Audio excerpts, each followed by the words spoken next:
بڑا خطرناک قسم کا podcast I think last time ہمارا ہوا. فاسٹ فارورڈ 1 سال آپ کو ابھی بھی وہی اوپینینز ہیں. اس 1 سال کے اندر میں نے جتنی باتیں آپ کی اس پوڈ کاسٹ میں کی تھی وہ پریکٹیکلی سامنے آ چکی ہیں. میں نے اسی وقت بات کی تھی کہ اس جماعت کے ٹکڑے ہوں گے اور آپ دیکھیں گے یہ آپس میں لڑیں گے. تو میرے خیال ہے آج کل کی لڑائیاں آپ کے سامنے ہیں. علی امین کو نیزے کی نوک کے اوپر کس نے لیا ہوا ہے؟ اس کے بعد علیمہ باجی ایک بات کرتی ہیں, بشرا بی بی کے جو ترجمان ہیں وہ اپنی بات کرتے ہیں, سلمان اکرم راجہ صاحب اپنی بات کرتے ہیں. تو میری تو پریڈکشن بالکل صحیح ثابت ہوئی. جنرل فیض کے اوپر ایکشنز ہو رہے ہیں. حیران کن بات ہے کہ جنرل فیض کو یہ بلا رہے ہیں اس کی ریٹائرمنٹ کی بعد والی ایکٹیویٹیز کے اوپر. بھائی ہمیں تو اس کی ریٹائرمنٹ سے پہلی والی ایکٹیویٹیز کے اوپر اعتراض ہے. اگر آپ ان بڑوں کو سزا نہیں دے سکتے, پھر جو یہ مور چوری کرنے والے ہیں, پتلون لٹکانے والے ہیں, تو ان کو بھی چھوڑ دیں یار. لوگوں نے کہا کہ کچھ عرصہ پہلے تک آپ عمران خان کو سپورٹ کرتے تھے. یہ اپنے آپ کو حسین کہہ رہا ہے, مخالفین کو یزید کہہ رہا ہے. کچھ عرصہ پہلے یہ بھی یزید تھا, مخالفین حسین بنے ہوئے تھے. آج نواز شریف صاحب, زرداری صاحب مذہبی ٹچ لگانا شروع کریں. میں داڑھی پہ ہاتھ پھیر کے کہہ رہا ہوں کہ جو کچھ میں نے خان کے ساتھ کیا نا, اس سے 10 ٹائمز ان کے ساتھ کروں گا. سادے لفظوں میں اگر آپ پوچھوں کشمیر کا کیا سولوشن ہونا چاہیے, میرا موقف یہ ہے کہ جو کشمیر کے عوام چاہتے ہیں وہ ہونا چاہیے. وہاں کے لوگوں کی پلس مجھے پتا ہے کیا ہے, لیکن وہ میں کیمرے میں کرنا نہیں چاہتا. پلس جب چینج ہوگی ابھی آج کے دور, میرا خیال ہے اس وقت چونکہ آپ مجھ سے گلوانا ہی چاہتے ہیں, تو میرا خیال ہے کہ وہ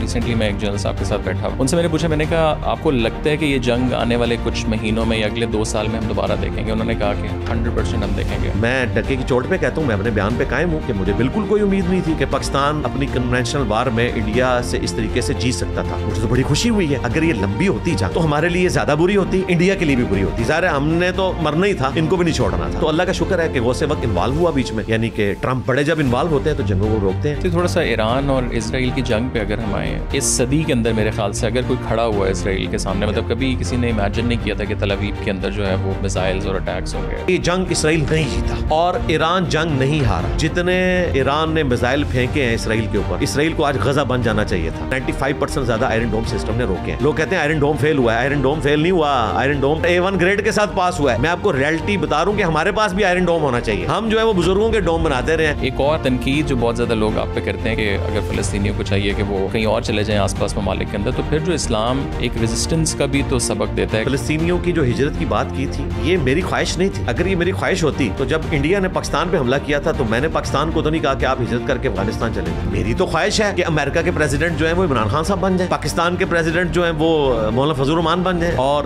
رشیا کے پریزیڈنٹ شہباز شریف صاحب بن جائیں. میری خواہش تو کچھ نہیں ہونا نا. جو ڈیجیٹل اسلامک اسکالرز ہیں, آپ ہیں اور بہت سے لوگ ہیں. میں ڈیجیٹل اسکالر نہیں ہوں, غلط فہمی ہے میرے بارے میں. ہماری دعوت پبلک لیول پہ تبلیغی جماعت سے زیادہ ہے. تبلیغی جماعت والے تو دروازہ کھٹکھٹا کے نا دروازے پہ بات کرتے ہیں, اور انجینئر صاحب کی ویڈیو دروازہ اپنی مرضی سے کھول کے, بیڈ روم کا دروازہ کھول کے وہاں بیٹھے ہوئے بچے کے موبائل میں چلی جاتی ہے, جس کا ابا جو ہے وہ انجینئر کو کافر سمجھ رہا ہوتا ہے. جب آپ اس ساری چیز سے نکل جاتے ہیں, پوڈ کاسٹ ہو جاتے ہیں, گھر چلے جاتے ہیں, پگڑی اتار دی, وہ جو اس کو ہم ڈاؤن ٹائم کہتے ہیں, اس ٹائم آپ پھر کیا کرتے ہیں؟ میں آلموسٹ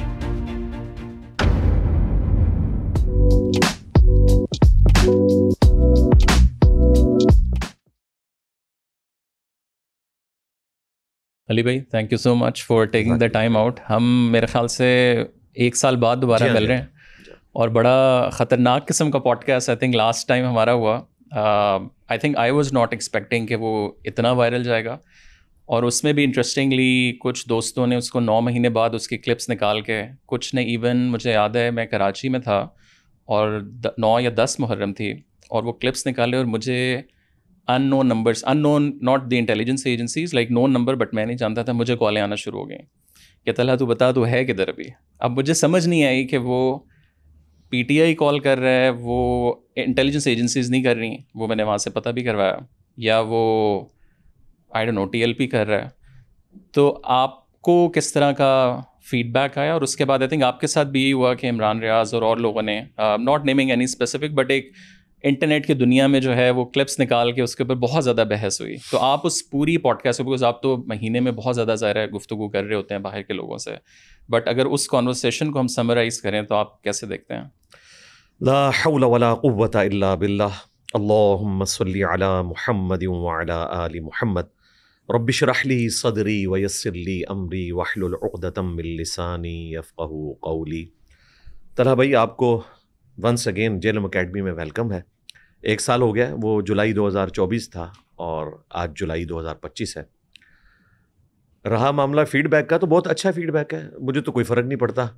میں الحمدللہ اکیلا اپنے تمام مخالفین سے اپنی زبان اور دلائل کے ساتھ ان کو ریبٹل کرنے کے لیے کافی ہوں. مجھے تو بڑا مزہ آتا ہے کہ جب لوگ اسے آؤٹ آف کانٹیکسٹ کوٹ کرتے ہیں چیزوں کو, تو پھر مجھے موقع ملتا ہے کہ میں مزید ایکسپوز کروں. تو دکھ صرف یہ ہوتا ہے کہ یہ لوگ دینی لبادہ اوڑھ کر دین کے نام کے اوپر, مذہبی ٹچ کے نام کے اوپر ایک ایسا کام کر رہے ہیں جو دینی بندے کو زیب ہی نہیں دیتا کہ آپ چیزوں کو آؤٹ آف کانٹیکسٹ اپنا لقمہ ان کے منہ میں ڈال کے پیش کریں. ایک ہی پوڈ کاسٹ کے اندر پوری ڈاکٹرن ڈسکس ہوئی ہے, اور جو ڈاکٹرن ڈسکس ہوئی ہے وہ تو ہوئی ہے اسٹیبلشمنٹ کے خلاف. ایون اگر پی ٹی آئی کو بھی کرٹیسائز کیا گیا تو اسی بنیاد کے اوپر کہ یہ اسٹیبلشمنٹ کی لانچ کردہ پارٹی ہے, اور یہ آج کی ڈیٹ میں ایک ایسا وائرس بن چکا ہے کہ جو لیبارٹری میں وائرس تیار کرنے والے سائنٹسٹ ہیں وہ بھی پریشان ہیں کہ اس کو اب کس طریقے سے ٹیکل کیا جائے. الحمدللہ ہم نے تو ٹیکل کر لیا ہے. یہ اسٹیبلشمنٹ کے ہاتھ قابو آنے والے ہی نہیں تھے. ان کو کسی ایسے بندے نے راہ حق کے اوپر مائل کرنا تھا جس کا کریکٹر بالکل صاف ہو, جو کسی زمانے میں اسٹیبلشمنٹ کا اعلی کار نہ بنا ہو, نہ ان کی پروڈکٹ ہو, جو آج بھی اسٹیبلشمنٹ کے اوپر ویسے ہی ناقد ہو جس طرح کے اس زمانے میں تھا جب یہ لوگ سیم پیج پہ تھے. آج کل تو سیم پیج نہیں, سیم لائن چل رہی ہے. تو ہم تو وہیں پہ کھڑے ہیں, اور مستقبل میں بھی میں کوئی لحاظ نہیں کروں گا کسی پولیٹیکل لیڈر کا, کسی مذہبی جماعت کے لیڈر کا. ہم نہ کسی کے فیم سے ڈرتے ہیں, نہ کسی کی دہشت گرد ایکٹیویٹی سے ڈرتے ہیں, کیونکہ ہم نے تو اپنی جان رکھ لی ہے بھائی ہتھیلی پہ. میں تو مذہبی جماعتوں کے ساتھ, نان اسٹیٹ ایکٹرز کے ساتھ کھل کے گفتگو کرتا ہوں. تو یہ تو بیچارے برگر فیملی سے تعلق رکھنے والے لوگ ہیں, اور جب یہ پریکٹیکل فیلڈ میں آئیں گے تو ان کو پتہ چل جائے گا کہ جو چیزیں ہم ہائی لائٹ کر رہے ہیں وہ کتنی سالڈ ہے. اگر میں تھوڑا سا ریکیپ کروں, آئی تھنک جو 2-3 مجھے لگتا ہے کلپس بھی وائرل ہوئے, اور جو لوگوں نے تنقید کہہ لیں یا جو جن کلپس پہ گفتگو زیادہ ہوئی, وہ ایک تو ڈیجیٹل دہشت گردی تھی. ظاہر ہے اس ٹائم ISPR کا نیا اعلامیہ آیا, میں نے آپ سے پوچھا, آپ نے کہا جی بالکل ڈیجیٹل دہشت گرد ہیں. اور عمران خان کو آئی تھنک آپ نے ہٹلر کے ساتھ کچھ تھوڑی سی تشبیہ دی, اس کے اوپر لوگوں نے کہا, جو میں نے بھی اس ٹائم آپ کو کہا کہ یار مجھے لگتا ہے بہت زیادہ آپ اس پہ مطلب آپ جتنا مرضی وہ کریں. ابھی اگر فاسٹ فارورڈ 1 سال, آپ کو ابھی بھی وہی اوپینینز ہیں کہ آپ کو لگتا ہے کہ جو PTI کی سوشل میڈیا یا جنرلی ان کا فین فالوئنگ ہے وہ ابھی بھی ڈیجیٹل دہشت گرد آپ کو لگتا ہے؟ دیکھیں, ایک کانٹیکسٹ میں بات ہوئی تھی. پہلی بات یہ ہے کہ آج میرا پوائنٹ آف ویو کیا ہے بھائی. اس 1 سال کے اندر میں نے جتنی باتیں آپ کی اس پوڈ کاسٹ میں کی تھیں وہ پریکٹیکلی سامنے آ چکی ہیں. میں نے اسی وقت بات کی تھی کہ اس جماعت کے ٹکڑے ہوں گے اور آپ دیکھیں گے یہ آپس میں لڑیں گے. تو میرا خیال ہے آج کل کی لڑائیاں آپ کے سامنے ہیں. علی امین کو نیزے کی نوک کے اوپر کس نے لیا ہوا ہے؟ ٹھیک ہے. اس کے بعد علیمہ باجی ایک بات کرتی ہیں, اور پھر بشرا بی بی کے جو ترجمان ہیں وہ اپنی بات کرتے ہیں, سلمان اکرم راجہ صاحب اپنی بات کرتے ہیں. تو میری تو پریڈکشن بالکل صحیح ثابت ہوئی. رہا ڈیجیٹل دہشت گردی, تو یہ میں تو ان سے بات کر رہا ہوں نا کہ جنہوں نے 5th جنریشن وار کے نام کے اوپر یہ کی بورڈ واریئرز ہم پہ مسلط کیے تھے.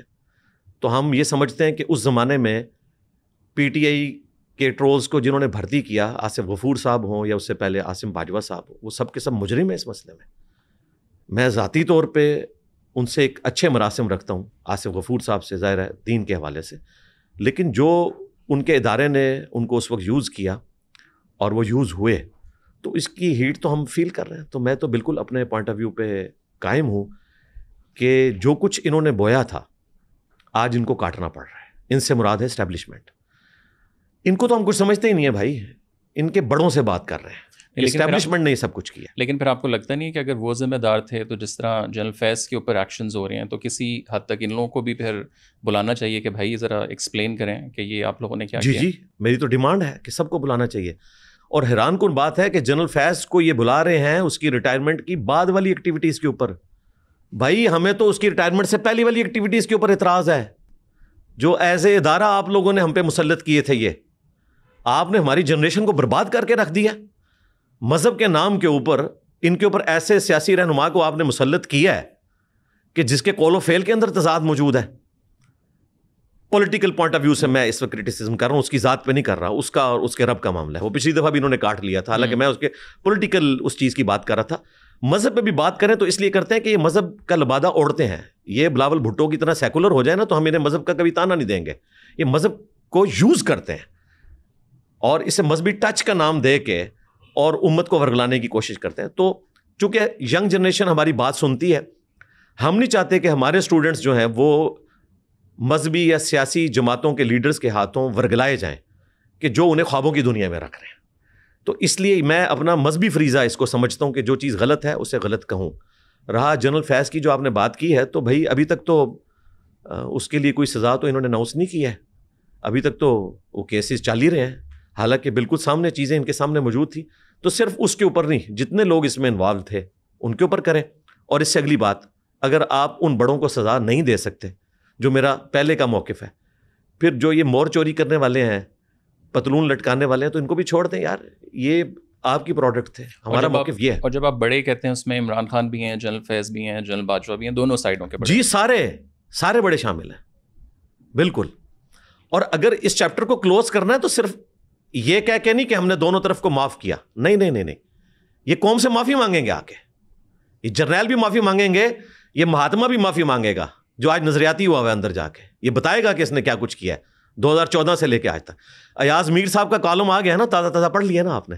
ایک ایک کر کے سارے باہر نکل رہے ہیں اور وہ ساری سچائی مان رہے ہیں 2014 سے لے کے آج تک. حالانکہ میں ایاز میر صاحب کی بڑی عزت کرتا تھا، ہمارے پڑوسی شہر چکوال سے تعلق رکھتے ہیں، لیکن جس طریقے سے انہوں نے ایک چپ کا روزہ رکھا ہوا تھا اور بالکل ون سائیڈڈ پکچر پیش کر رہے تھے، اب لگتا ہے ان کو بھی سمجھ آ گئی ہے اور اب تو وہ کھل کے لکھ رہے ہیں. ابھی جو حالیہ ان کا کالم آیا ہے اس میں انہوں نے سچائی ایکسپوز کر دی جو ہم کہہ رہے تھے. تو اس چیز کو سمجھیں کہ ہمیں اسٹیبلشمنٹ سے گلہ یہ ہے کہ انہوں نے پالیٹکس میں لچ فرائی کیا اور مختلف اوقات میں ہمارے اوپر ایسے مہاتما مسلط کیے کہ ہماری نسلوں کو وہ ساری چیزیں کاٹنی پڑ رہی ہیں، چاہے وہ الطاف حسین کی شکل میں ہو، چاہے وہ عمران خان صاحب کی شکل میں ہو، چاہے وہ خادم رضوی صاحب کی شکل میں ہو. یہ بھی تو جنرل فیض اور اسٹیبلشمنٹ کی تحفہ ہے نا. ابھی ریحام خان بھی آ گئی ہیں. اچھا وہ بھی آ گئی ہیں، انہوں نے بھی پولیٹیکل پارٹی کا اعلان کر دیا. اچھا تو ان کے پیچھے بھی یہی لوگ ہیں کیا؟ اب یہ مجھے نہیں پتا، وہ تو مستقبل میں پتا چلے گا جب یہ لوگ ہوں گے، پھر ہم ان کو سمجھائیں گے. بالکل. اور ایک اور تنقید، پوری جو کانورسیشن ہماری ہوئی اس میں جو کامنٹس ہم نے انالیسس کی ہے، جب مجھے بھی جب کالز آئیں پی ٹی آئی کی طرف سے بھی، اسٹیبلشمنٹ لوگوں نے کہا کہ کچھ عرصہ پہلے تک آپ عمران خان کو سپورٹ کرتے تھے، آپ نے کہا تھا کہ اس کے ساتھ جو ہے تعلقات صحیح کر لو، جو وہ کہے گا وہی ہوگا. سو وہ آپ نے کیسے، آپ کا اپنا آپ کہہ لیں کہ اوپینین جو ہے وہ کیسے چینج ہوا؟ دیکھیں اگر اس طریقے سے جی کوئی چینج نہیں ہوا. آپ جو بات آپ نے ویسے کہی تھی، یہ جی کہی ہے، بات کہی ہے، لیکن اس طرح تو نہیں کہی ہوئی نا. ایک بات آپ ٹونٹ کے طور پہ، طنز کے طور پر کہہ رہے ہوتے ہیں، اس کو آپ اگلے بندے کا اوپینین تو نہیں پیش کرتے. وہ پورا جملہ اٹھائیں. جی جملہ اٹھائیں. میں نے کہا تھا کہ وہ کوڑا جو پہلے اسٹیبلشمنٹ کے ہاتھ میں تھا، کہ جسے چاہتے تھے یہ دہشت گرد کہہ دیتے تھے، جسے چاہتے تھے غدار وطن کہہ دیتے تھے، تو کیا یہ میں تعریف کر رہا تھا اسٹیبلشمنٹ کی؟ بتائیں. اس کے بعد میں نے جملہ بولا کہ آج دیکھیں یہ کوڑا عمران خان کے ہاتھ میں آ گیا. میں دونوں کو غلط کہہ رہا تھا بھائی. انہوں نے اس کو اس طرح پریزنٹ کیا. بھائی میں پڑھا لکھا آدمی ہوں، مجھے بڑا افسوس ہوتا ہے کہ جب ہمارے مخاطبین بیسک لیول کی ایتھکس بھی نہیں سمجھتے، نہ انہیں لٹریچر کا پتہ ہے. اس جملے کو غور سے ذرا سنیں. میں نے کہا کہ وہ کوڑا جو اسٹیبلشمنٹ کے ہاتھ میں تھا، تو اس کا مطلب ہے میں اسٹیبلشمنٹ کو کرٹیسائز کر رہا تھا. تو جب وہ کوڑا عمران خان کے ہاتھ میں آئے گا تو وہ جنتی کوڑا بن جائے گا. اس کو بھی میں کرٹیسائز کر رہا ہوں کہ یہ آپ نے اب اس کے ہاتھ میں دے دیا ہے. لیکن آپ نے یہ بھی کہا کہ خان کی زندگی میں صلح کر لو، تو اس جملے کو کس کانٹیکس میں؟ جی صلح کرو اور اس کو رائے راست کے اوپر لے کے آؤ، تاکہ اس نے جو نوجوان نسل کو ورگلایا ہے یہ اپنا فتنہ اپنی زندگی میں ختم کر کے جائے. یہ میں نے جملے اس میں بھی بولے ہیں. اور دیکھیں یہ کعبے کی چھت والے بیان کی بات کر رہے تھے نا عمران ریاض بھائی، تو جس ویڈیو سے انہوں نے کلپ کاٹا تھا اس ویڈیو میں نے پٹرول بم پھینکنے کے اوپر، گرفتاری نہ دینے کے اوپر خان کے اوپر کرٹیسزم کیا تھا. اس وقت انہوں نے اس ویڈیو میں سے وہ چیز نہیں اٹھائی. اس سے اندازہ کریں. اور اس نے پھر اپنے ٹویٹر کے اوپر وہ کلپ چڑھایا، اس سے ویورشپ لی، اور کل کو یہ کہا کہ انجینئر صاحب کو ہم فیم دے رہے ہیں. تم میری ویڈیو سے فیم خود لیتے رہے ہو اور آج مجھ پہ بات کر رہے ہو. تو کعبے کی چھت والا بیان انہوں نے جو کاٹا تھا، میں نے تو آپ کی پوڈ کاسٹ میں تو اس بیان کو ریپیٹ کیا. میں آج بھی اس کے اوپر قائم ہوں اور میں نے کہا تھا کہ سب لوگ چڑھیں. اس میں نے آرمی کی بھی بات کی. ریاض نے کہا، عمران ریاض نے، ویسے یہ اپنے آپ کو عمران خان کہتا ہے، اس کا نام عمران خان نہیں ہے، اس کا نام عمران ریاض ہے. جس طرح ادھر عمران خان نہیں ہے، وہ عمران احمد نیازی ہیں. تو نام بھی یہ لوگ جو انہوں نے ماں باپ نے نام رکھے ہیں، کم از کم وہ نام تو پورے صحیح طریقے سے لیا کریں. تو یہ عمران ریاض جو ہیں، انہوں نے جتنے الزامات لگائے اس پوڈ کاسٹ میں، ان ساری باتوں کے جواب موجود تھے. انہوں نے کہا کہ آپ جرنیلوں کو توبہ کا کیوں نہیں کہتے؟ میں نے کہا اس میں کہا ہوا ہے. آپ عدت کیس پہ کیوں نہیں بات کرتے؟ میں نے اس میں بھی بات کی، اس سے پہلے بھی کی ہوئی. ہر بات اس کی جھوٹی ثابت ہوئی. اس لیے پھر میں نے اس کو کہا تھا چونکہ تم ویڈیوز کے اعتبار سے میرے اسٹوڈنٹ ہو، تمہارے لیے آفر رکھتا ہوں کہ تم اکیڈمی آ جاؤ یا آن لائن بات کر لو.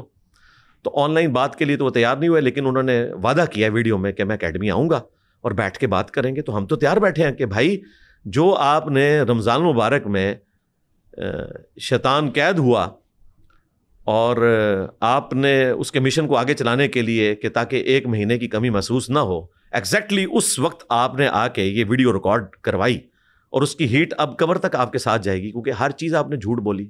اس نے کہا میں اندر تھا، اس نے مخالفین کا ساتھ دیا، جبکہ میں نے بائی نیم اسٹیبلشمنٹ کو کرٹیسائز کیا تھا کہ عمران ریاض کے ساتھ جو کچھ ہو رہا ہے یہ غلط ہے. اور کہاں ان کے اپنے طارق متین جو اس وقت پی ٹی آئی کی بیٹ کور کرتے ہیں ان کے انٹرویو میں کہا. تو اس نے آؤٹ آف کانٹیکسٹ چیزیں کاٹی.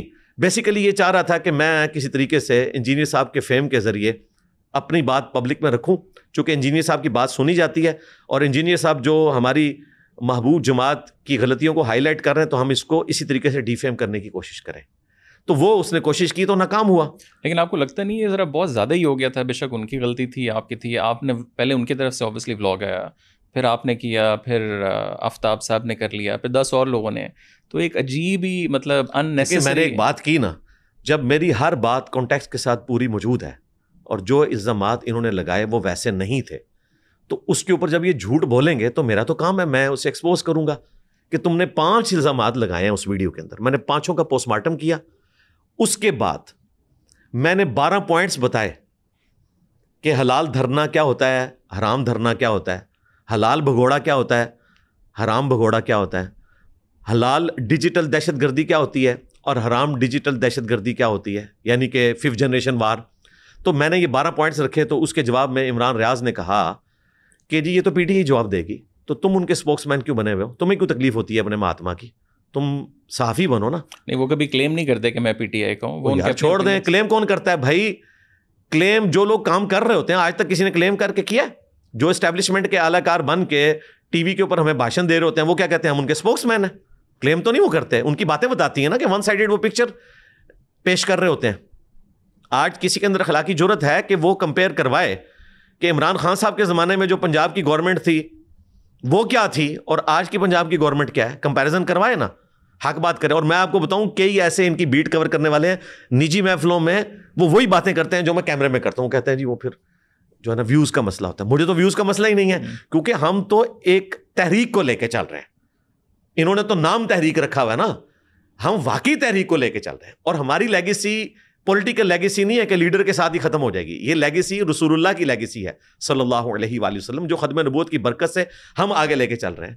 تو ہماری لیگیسی جو ہے نبی الاسلام کی لیگیسی ہے، یہ تو اسی طریقے سے چلنی ہے. لیکن آپ کی تحریک بہت زیادہ پہلے ریلیجیس سائڈ پہ نہیں تھی، تو اب یہ جو پولیٹیکل انٹری آپ کی ہوئی ہے، ناٹ آفیشلی بٹ آپ بہت زیادہ پولیٹیکل پچھلے 2-3 سالوں سے گفتگو کر رہے ہیں. اس کی بنیادی کیا وجہ ہے؟ اس کی بنیادی وجہ میں نے تمام ویڈیوز میں، آپ کی ویڈیو میں بتائی ہے کہ جب ہمارے پاپولر لیڈر کا یہ حال ہے کہ وہ مذہبی ٹچ لگاتا ہے اور مذہب کو یوز کرتا ہے، تو پھر مذہبی پلیٹ فارم کا کام ہے کہ ان کو بتایا جائے کہ یہ پولیٹیکل لیڈر ہے، یہ اپنے آپ کو حسین کہہ رہا ہے، مخالفین کو یزید کہہ رہا ہے. کچھ عرصہ پہلے یہ بھی یزید تھا، مخالفین حسین بنے ہوئے تھے. لیکن اس سے پہلے مولانا فضل الرحمان بھی تو کتنے عرصے سے ایگزیکٹ کام تو وہ بھی یہی کر رہے تھے. تو اس ٹائم تو وہ کلیم کرتے ہیں نا کہ ہم مذہبی جماعت ہیں.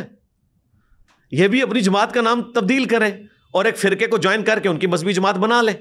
یہ تو نہ کہیں کہ ہم مذہبی جماعت نہیں ہیں، ہم تو پولیٹیکل جماعت ہیں. دیکھیں ٹی ایل پی کے ساتھ جو کچھ یہ اپنے زمانے میں کرتے تھے، ہمارے جیلم شہر سے ہیں، ہمارے قریبی بھی ہیں فواد چودھری صاحب. کچھ باتیں مجھے ان کی بہت پسند ہیں، بڑی دلیری سے کرتے ہیں. انہوں نے اس زمانے میں ایک جھوٹ بولا اور جیو کے 9 بجے کے خبر نامے میں وہ پہلی خبر تھی کہ جو ٹی ایل پی ہے اس کو انڈیا کے لوگ لیڈ کر رہے ہیں. بالکل جھوٹ بولا. تو جب تمہارے اوپر یہ الزام ہو تو پھر تم بھی برداشت کرو. تم نے بھی اپنے زمانے میں ایک جماعت کو جو ڈیویٹڈ جماعت ہے لیکن اپنی کاز کے ساتھ مخلص ہے. خادم رضوی صاحب کے بارے میں انہیں اپنی ینگ ایج سے جانتا ہوں. وہ ہماری گلی کی مسجد میں درس دیا کرتے تھے. 1993-94 کی بات ہے. میں ایف ایس سی میں تھا اس وقت. ان کی داڑھی بھی کالی تھی، کبھی کبھار آتے تھے. اس وقت ان کو کوئی نہیں جانتا تھا. آپ 20 سال سے ان کو تقریباً جانتے ہیں؟ جی زیادہ ہو گئے جی، 20 نہیں 30 سال. 30 سال ہاں. تو اللہ کا شکر، کیونکہ وہ جیلم سے ہی انہوں نے حفظ کیا ہوا ہے. ان کا پیر خانہ بھی جیلم میں ہے اور جس مسجد میں وہ پڑھتے رہے ہیں وہ مسجد میرے گھر سے اتنی دور ہے کہ اقامت ہو تو میں تکبیر اولیٰ پکڑ سکتا ہوں. 4 گھر چھوڑ کے مسجد آ جاتی ہے. بالکل ہمارے گلی کی مسجد ہے. میرا بلڈ اپ بھی اسی بریلویوں کی مسجد میں ہوا ہے. تو اس وقت ان کے دھرنوں کے ساتھ جو کچھ یہ کر رہے تھے، خان صاحب تقریر میں آ کے کہہ رہے تھے کہ اگر آپ آرمی چیف کے بارے میں بات کریں گے، آپ چیف جسٹس کے بارے میں بات کریں گے تو اس طریقے سے تو ملک نہیں دھرنوں سے چلتا، اور آپ کہیں گے یہ بائیکاٹ کر دیں، وہی کام پھر انہوں نے خود بھی کیے. تو ہم لوگوں کو آئینہ اس لیے دکھاتے ہیں. اچھا، بعض لوگ یہ کرٹیسائز کرتے ہیں کہ آپ نواز شریف صاحب کے بارے میں کیوں نہیں بات کرتے، آپ بلاول بھٹو کے بارے میں بات کیوں نہیں کرتے. بھائی کرتے ہیں، لیکن یہ اس وقت ریالٹی ہے کہ اس وقت ڈیموکریسی کو ایک وائرس لگ گیا ہے پاپولرزم کا. چاہے وہ امریکہ کی ڈیموکریسی ہو، ٹرمپ کی شکل میں ایک تحفہ مسلط ہو گیا، چاہے وہ انڈیا کی ڈیموکریسی ہو، مودی کی شکل میں ایک تحفہ مسلط ہو گیا، چاہے وہ پاکستان کی ڈیموکریسی ہو، خان صاحب کی شکل میں ایک پاپولر وائرس لگ گیا. تو اس وقت وائرس لگا ہوا ہے، اس کا علاج کرنا ہے ہمیں، اور لوگوں کو بتانا ہے کہ پاپولر ہونے کا مطلب یہ نہیں ہے کہ وہ بندہ سوٹیبل بھی ہے، اس کے اندر وہ کوالٹی بھی موجود ہے، یا وہ جو دعوے کر رہا ہے وہ اس طریقے سے اس چیز کو لے کے چل رہا ہے. آج نواز شریف صاحب، زرداری صاحب مذہبی ٹچ لگانا شروع کریں. میں داڑھی پہ ہاتھ پھیر کے کہہ رہا ہوں کہ جو کچھ میں نے خان کے ساتھ کیا نا، اس سے 10 ٹائمز ان کے ساتھ کروں گا. یہ مذہب کا نام لینا چھوڑ دیں تو ختم ہو جائے گی چیز. یہ کیوں کہتے ہیں ہم حسین ہیں، یہ یزید ہیں؟ اللہ سے ڈر جاؤ. فضل الرحمان صاحب آئے تھے دھرنا لے کے خان صاحب کے دور میں، تو وہ اپنے آپ کو حسین کہہ رہے تھے اور خان صاحب کو یزید کہہ رہے تھے. ہم یہ کہتے ہیں کہ آپ اتنی متبرک ہستی کو اپنے پولیٹیکل کاز کے لیے استعمال نہ کریں. اس پہ یہ کہتے ہیں کہ کیا ہمارے پولیٹیکل لیڈرز دینی پیشواؤں کا نام نہیں لے سکتے؟ ضرور لیں. وہ کہتے ہیں جنہیں صاحب جب آپ پالیٹکس پہ بات کر سکتے ہیں تو ہم بھی دین پہ بات کر سکتے ہیں. بالکل کر سکتے ہیں. پالیٹکس چونکہ میں اس لیے بات کرتا ہوں کہ ووٹ ڈالی ہوئی ہے بھائی 2013 میں. میں نے خان کو 2013 میں اس لیے ووٹ نہیں ڈالی تھی کہ وہ بقول جاوید ہاشمی صاحب کے کنٹینر پہ 2014 میں چڑھ جاتا. میں تو اسے نظریاتی سمجھتا تھا، مجھے کیا پتا تھا کہ یہ بھی وہ بیجوں والوں کے ساتھ لگ جائے گا. میں نے اس لیے تو ووٹ نہیں سے ڈالی تھی. تو میرا حق ہے میں اس سے پوچھوں. دین بھی ہر بندے کا حق ہے کہ بولے، لیکن دینی لبادہ نہ اوڑے. اگر آپ سیاست کے اوپر بات کر رہے ہیں تو دینی ٹچ نہ دیں. دیکھیں وہ ٹچ والی بات جو ہے اس کو کنڈیم کرنا ہے. آپ نے روزہ رسول صلی اللہ علیہ وآلہ وسلم مسجد نبوی کی توہین کی ہے، اسے کنڈیم نہیں کیا. آپ نے کہا میرا کیا لینا دینا. میرا کوئی اسٹوڈنٹ جا کے یہ حرکت کرتا وہاں پہ جا کے، میں کہتا ہوں جی کل کو یہ ٹرمپ کو بھی لے جائیں سعودیہ والے. کون سا واقعہ کا ذکر آپ؟ حرم مدینہ اور حرم مکہ میں جو انہوں نے نعرے لگائے اس وقت کے پولیٹیکل لیڈرز کے اوپر. میں کہتا ہوں جی کل ٹرمپ کو بھی کوئی لے جاتا ہے حرم مدینہ کے اندر، سعودی اتنے گر جاتے ہیں، اس کے خلاف بھی کوئی روزہ شریف کے باہر اس طرح آواز بلند کرے گا، ہم اس کو اسی طریقے سے کرٹیسائز کریں گے. اور میں نے کہا تھا کہ یہ اب آپ کی قبر تک جائے گی چیز جب تک آپ اس کے اوپر توبہ نہیں کرتے. میں سمجھتا ہوں کہ خان صاحب کو جو اس حوالے سے مشکلات کا سامنا ہے اس میں سے ایک چیز یہ بھی ہے، ظاہر ہم ایک روحانی وجہ بھی اس کی تلاش کرتے ہیں. لیکن وہ انہوں نے تو نہیں کہا نا، وہ تو ایک جذبات، ایک عوام اس کو کنڈیم نہیں نہ کیا بھائی. انہوں نے واشگاف انداز میں اسے کنڈیم کرنا چاہیے تھا، اپنے ماننے والوں کو منع کرنا چاہیے تھا. آپ کو پتا ہے انہوں نے کیا کیا؟ انہوں نے ایک ٹکٹ میں 2 مزے کیے، کیونکہ یہ تمام پولیٹیکل لیڈرز کا یہ حال ہے، ایک ٹکٹ میں 2 مزے کرتے ہیں یہ. تو مذہبی ٹچ بڑی وجہ ہے. اگر خان صاحب آج مذہب کا نام لینا چھوڑ دیں، نام لینا نہیں، اس کو استعمال کرنا چھوڑ دیں، استعمال کر رہے ہیں، تو میں ان کے اوپر بھی کرٹیسزم ختم کر دوں گا. تھوڑا سا ہم آگے چلیں. ابھی انڈیا پاکستان والا سارا سلسلہ اس کے اوپر ہم ڈیٹیل میں آتے ہیں، بٹ جنرل عاصم کا جو ایک کنورژن ہم نے دیکھی فیلڈ مارشل والی، اس پوری چیز کو آپ کیسے دیکھتے ہیں؟ Do you think it was a good decision کہ ان کو یہ اعزاز دیا گیا، یا یہ ان نیسیسری تھا، یا ان کو زیادہ پاورفل کرنے کے لیے یہ چیز دی گئی؟ پاکستان نے جنگ ہی ایک جیتی ہے، وہ 2025 کی جنگ ہے، باقی ساری ہاری ہیں ہم نے. جی آپ کو پتا ہے، میں نہیں کہتا ہاری ہیں، جیتی نہیں ہے. which means ہاری. ظاہر ہے جیتی نہیں ہے. وہ تو شملہ معاہدہ کیا بھٹو صاحب نے تو اس وقت فوج کی جان چھوٹی، ادروائز جو ہماری حالت تھی وہ آپ کو پتا ہے. تو بات یہ ہے کارگل میں جو کچھ ہوا وہ آپ کے سامنے ہے. اگر صدر ایوب نے آرمی چیف ہوتے ہوئے نہیں، صدر ہوتے ہوئے اپنے آپ کو خود فیلڈ مارشل ڈکلیئر کیا بغیر جنگ جیتے ہوئے، حیران کن بات میں آپ کو بتاؤں، میں ایک مین ٹی وی چینل پہ ایک بریگیڈیئر کی بات سن رہا ہوں، وہ کہتا ہے جی 1965 میں ایوب صاحب نے جنگ جیتی تھی تو فیلڈ مارشل بنے اور اب یہ بنے ہیں. اس بیوقوف کو یہ پتہ نہیں ہے کہ فیلڈ مارشل کئی سال پہلے وہ بن چکے تھے، جنگ بعد میں ہوئی ہے. جب ہمارے فوجی ترجمان ریٹائرڈ بریگیڈیئرز کا یہ حال ہے، میں یہ آئی ایس پی آر سے اور فیلڈ مارشل صاحب سے کہوں گا کہ کوئی پڑھے لکھے لوگ جن کو کتابوں کا شغف ہو ان کو آپ ٹی وی کے اوپر بھیجا کریں. یہ کون سے جائے لوگ آپ بھیج دیتے ہیں بھائی؟ وہ تو اس وقت ایک صدر تھا، جنگ تو بعد میں ہوئی ہے، اسے کوئی جنگ جیتنے کے اوپر فیلڈ مارشل نہیں بنایا گیا. یہ فیلڈ مارشل کا عہدہ تاریخ میں گریٹ برٹن بھی فرانس بھی سب لوگ دیتے رہے ہیں ان جرنیلز کو کہ جنہوں نے جنگیں جیتی ہیں. تو اس پوائنٹ آف ویو سے تو بالکل وہ ڈیزرو کرتے ہیں. پاکستان میں اگر کوئی ایک بندہ اس کو ڈیزرو کرتا ہے تو عاصم منیر صاحب ہے. اب اس کے بعد اگر کوئی کلپ کاٹتا ہے اور وہ اپنے پولیٹیکل لیڈر کی محبت میں یا ان کے ماننے والوں کو خوش کرنے کے لیے کوئی بات کرتا ہے تو مجھے تو کوئی پرواہ نہیں ہے. ٹھیک ہے, میرے اوپر اس وقت بھی 12 FIRs ہیں. اس محرم میں 2025 میں بھی میرے اوپر جولائی کے مہینے میں ایک FIR کاٹی گئی ہے. میں تو آج بھی وہ ساری چیزیں بھگت رہا ہوں. اگر میں کوئی ان کی طرف سے لانچڈ ہوتا تو مجھے یہ تمام جوڈیشری کے مسائل سے تو نہ گزرنا پڑتا. جوڈیشری سے کے مسائل ان کو بھگتنے پڑتے ہیں بھائی, کہ جو ایسی بات کرتے ہیں جو ان کو بری لگتی ہے. جو ان کے لانچ کردہ ہوتے ہیں ان کو تو بچا لیتے ہیں. تھوڑا سا ہم آگے چاہیں. آپ نے جیسے بھی ذکر کیا کہ ہم نے جنگیں ہاری, 2025 کی ایک جنگ ہے جو جیتی, اور کارگل کے اوپر بھی آپ کا ایک بیان آیا کہ انڈیا, ہم لوگ اوپریسرز تھے اور انڈیا بیچارہ مظلوم تھا, تو یہ ٹیکنیکلی ہم نے زیادتی کی. تو جو پھر لالک جان اور کرنل شیر خان کو ہم نے نشان حیدر دیے ہیں, تو آپ کو لگتا ہے وہ بھی پھر غلط ہیں؟ نہیں, وہ تو شہید ہے, ان کا تو قصور ہی نہیں ہے. لیڈرز کا جرم ہوتا ہے یہ. جتنے 25,000 کے قریب مجاہدین حافظ سعید صاحب کے ورغلانے کے اوپر مارے گئے کشمیر میں, وہ سب کے سب شہداء ہیں. ان کو تو نہیں پتا تھا, وہ ایک ٹرو کاز کے لیے کام کر رہے تھے, ورغلائے گئے. اس کی میں دلیل پیش کرتا ہوں. المصنف ابن ابی شیبہ میں صحیح سند کے ساتھ موجود ہے کہ سیدنا علی سے پوچھا گیا کہ جنگ صفین میں جو آپ کے مخالفین آئے, ان کے بارے میں آپ کا کیا موقف ہے جو مقتول ہو گئے؟ آپ کے ماننے والے تو شہداء ہیں کیونکہ آپ خلیفہ راشد ہیں. تو انہوں نے کہا میں اللہ سے امید کرتا ہوں کہ ہمارے مقتولین اور ہمارے مخالفین کے مقتولین بھی جنت میں جائیں گے, پھر اللہ کے حضور مقدمہ میرے اور معاویہ ابن ابی سفیان کے درمیان رضی اللہ تعالیٰ عنہ, ہم ان کا نام بھی احترام سے لیں گے صحابی ہونے کی وجہ سے, ان کے درمیان طے پائے گا اللہ تعالیٰ کے حضور. یعنی مولا علی رضی اللہ تعالیٰ عنہ علیہ السلام نے اپنے مخالفین کے شہداء کو بھی کلین چٹ دے دی, مخالفین کو بھی, اور کہا کہ ان کا جو سرغنہ ہے وہ پکڑا جائے گا. یہاں پہ بھی سرغنہ ہے مشرف, جس نے اپنے ذاتی گین کی خاطر, جو پاکستان نے اس وقت ایک پولیٹیکل گین حاصل کی تھی. واجپائی صاحب لاہور آئے اور لاہور ڈکلیریشن ہوئی 1940 کے بعد. دوسری لاہور ڈکلیریشن اتنی پاورفل ہوئی کہ انہوں نے پاکستان کے وجود کو تسلیم کیا. اس وقت کے وزیر اعظم کی پیٹھ میں چھرا گھونپا اس آرمی چیف نے, مشرف نے, اور اس کے بعد جو ایکٹیویٹی پرفارم کی. یہ 4 بندے تھے, ان میں سے ایک بریگیڈیئر حسن تھا, جاوید حسن, جو بعد میں کور کمانڈر گجرانوالا, اور پھر ریٹائر ہو کے میرے پاس آئے 2017 میں.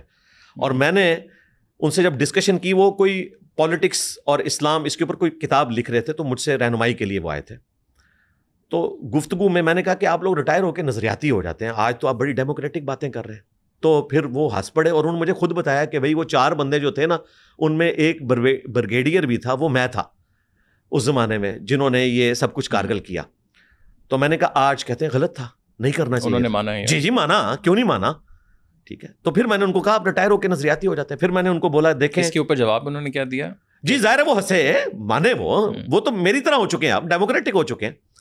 پتہ نہیں اس وقت وہ ہیں یا نہیں ہیں, بعد میں کچھ عرصہ رابطہ رہا, پھر رابطہ ختم, کیونکہ اس وقت بھی وہ ایجڈ ہو چکے تھے. یہ جو NDU ہے نا, اس کے بانی وہ ہیں, NDC تھا پہلے, national defence college. National defence college انہوں نے ہی بنایا تھا, وہ پہلے اس کے VC تھے, یہ چانسلر تھے, پھر وہ NDU بن گئی. تو ان سے میں نے اس وقت کہا تھا دیکھیں آرمی اپنا چیف بچا لیتی ہے, مشرف رحیل شریف صاحب نے ان کو بچا لیا, اور جوڈیشری بھی اپنا چیف بچا لیتی ہے, افتخار چودھری صاحب کو بچا لیا بڑی امیدوں کے ساتھ, لیکن بعد میں انہوں نے ہماری امیدوں کے اوپر پانی پھیرا.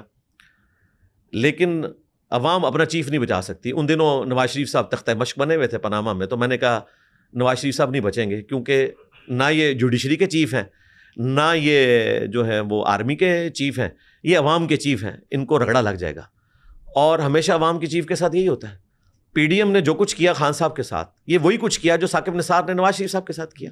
ہم دونوں ایکٹیویٹیز کو غلط سمجھتے ہیں. جیسے آپ نے ذکر کیا کہ اگر جو لوگ وہاں لڑے ہیں وہ شہید ہیں, جی, تو جو ساری لیٹس سے طالبان اور القاعدہ کے فائٹرز ہیں, تو وہ بھی آپ کو لگتا ہے کہ وہ بھی پھر سارے شہید ہیں, اور ان کے بھی جو ٹاپ لوگ ہیں وہ گناہ گار ہیں, باقی جتنے لوگ ان کے جنہوں نے خود کش حملے کیے ہیں مسلمانوں کے اوپر, وہ بھی سارے شہید ہیں؟ نہیں, کوئی شہید نہیں ہے. تو یہ تو پھر نہیں, وہ ایک اسلامک ریاست کے خلاف کھڑے ہوئے ہیں, جہاں کے عوام 97% مسلمان ہیں, اور وہاں پر ایک گورنمنٹ ہے جو مسلمانوں نے الیکٹ کی ہوئی ہے. انڈیا کے ساتھ تو کمپیئر نہ کریں اس کو.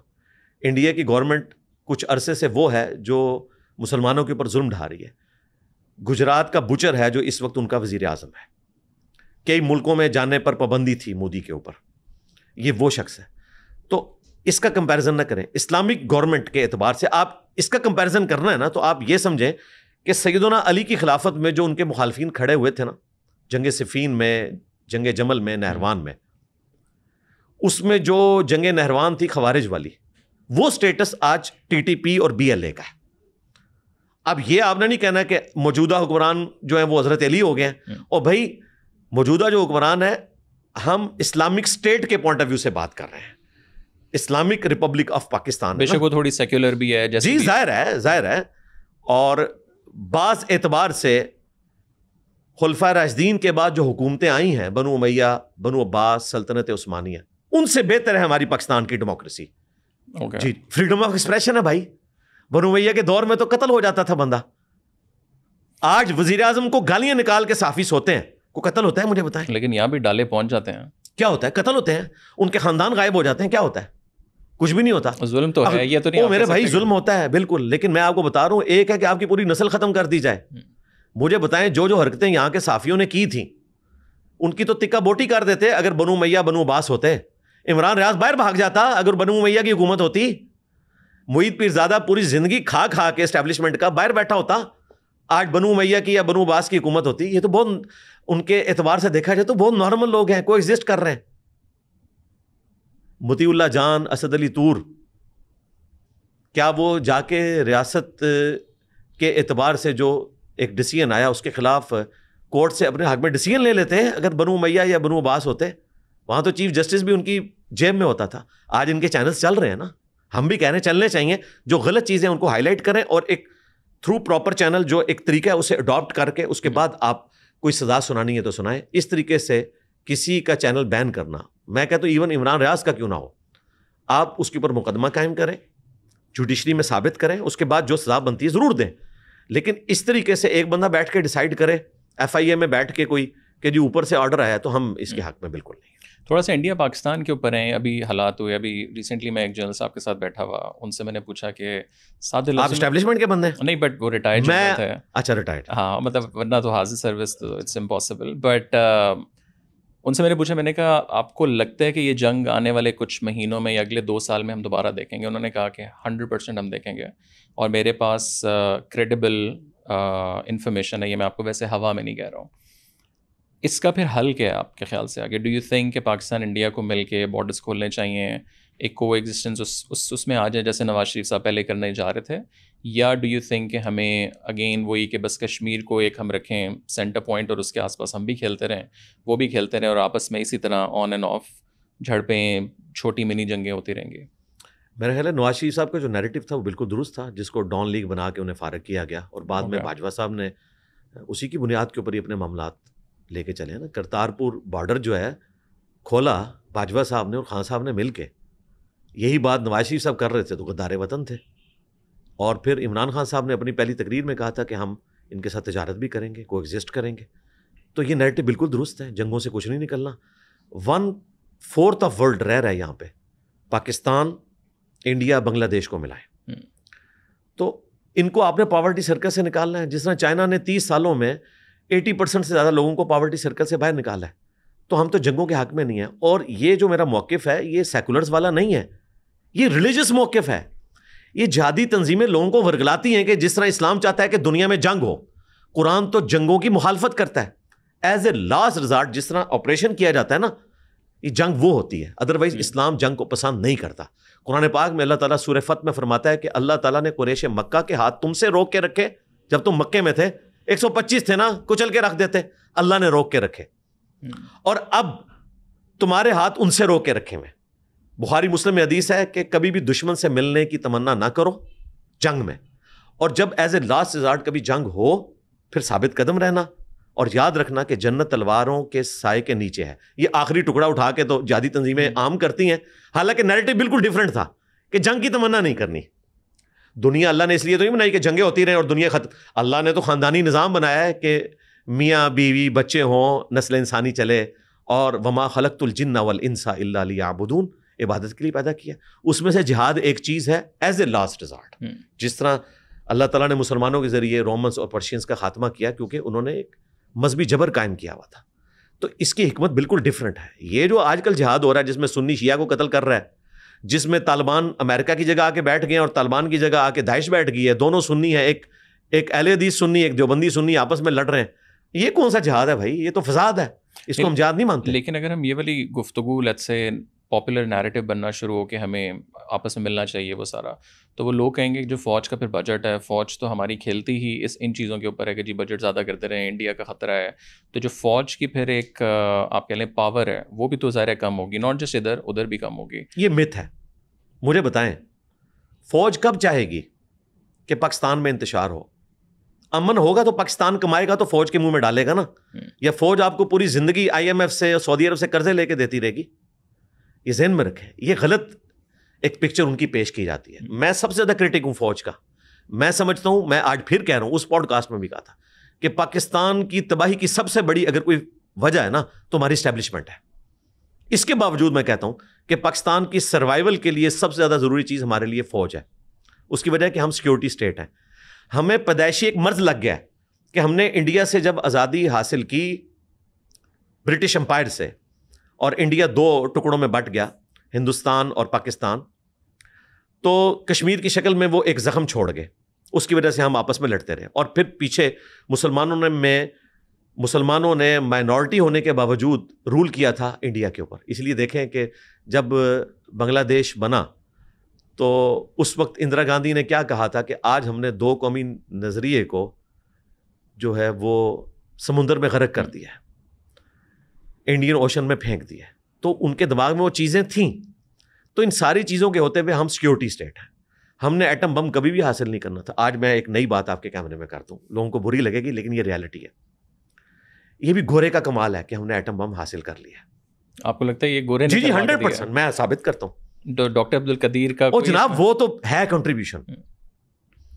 یہ سارا آئیڈیا, اس کے لیے بجٹ, اور رشین امریکن کولڈ وار, اور پھر افغانستان کے ذریعے جو کچھ ہوا, اس کی آڑ میں ہماری فوج نے اسے ڈیولپ کروایا نا.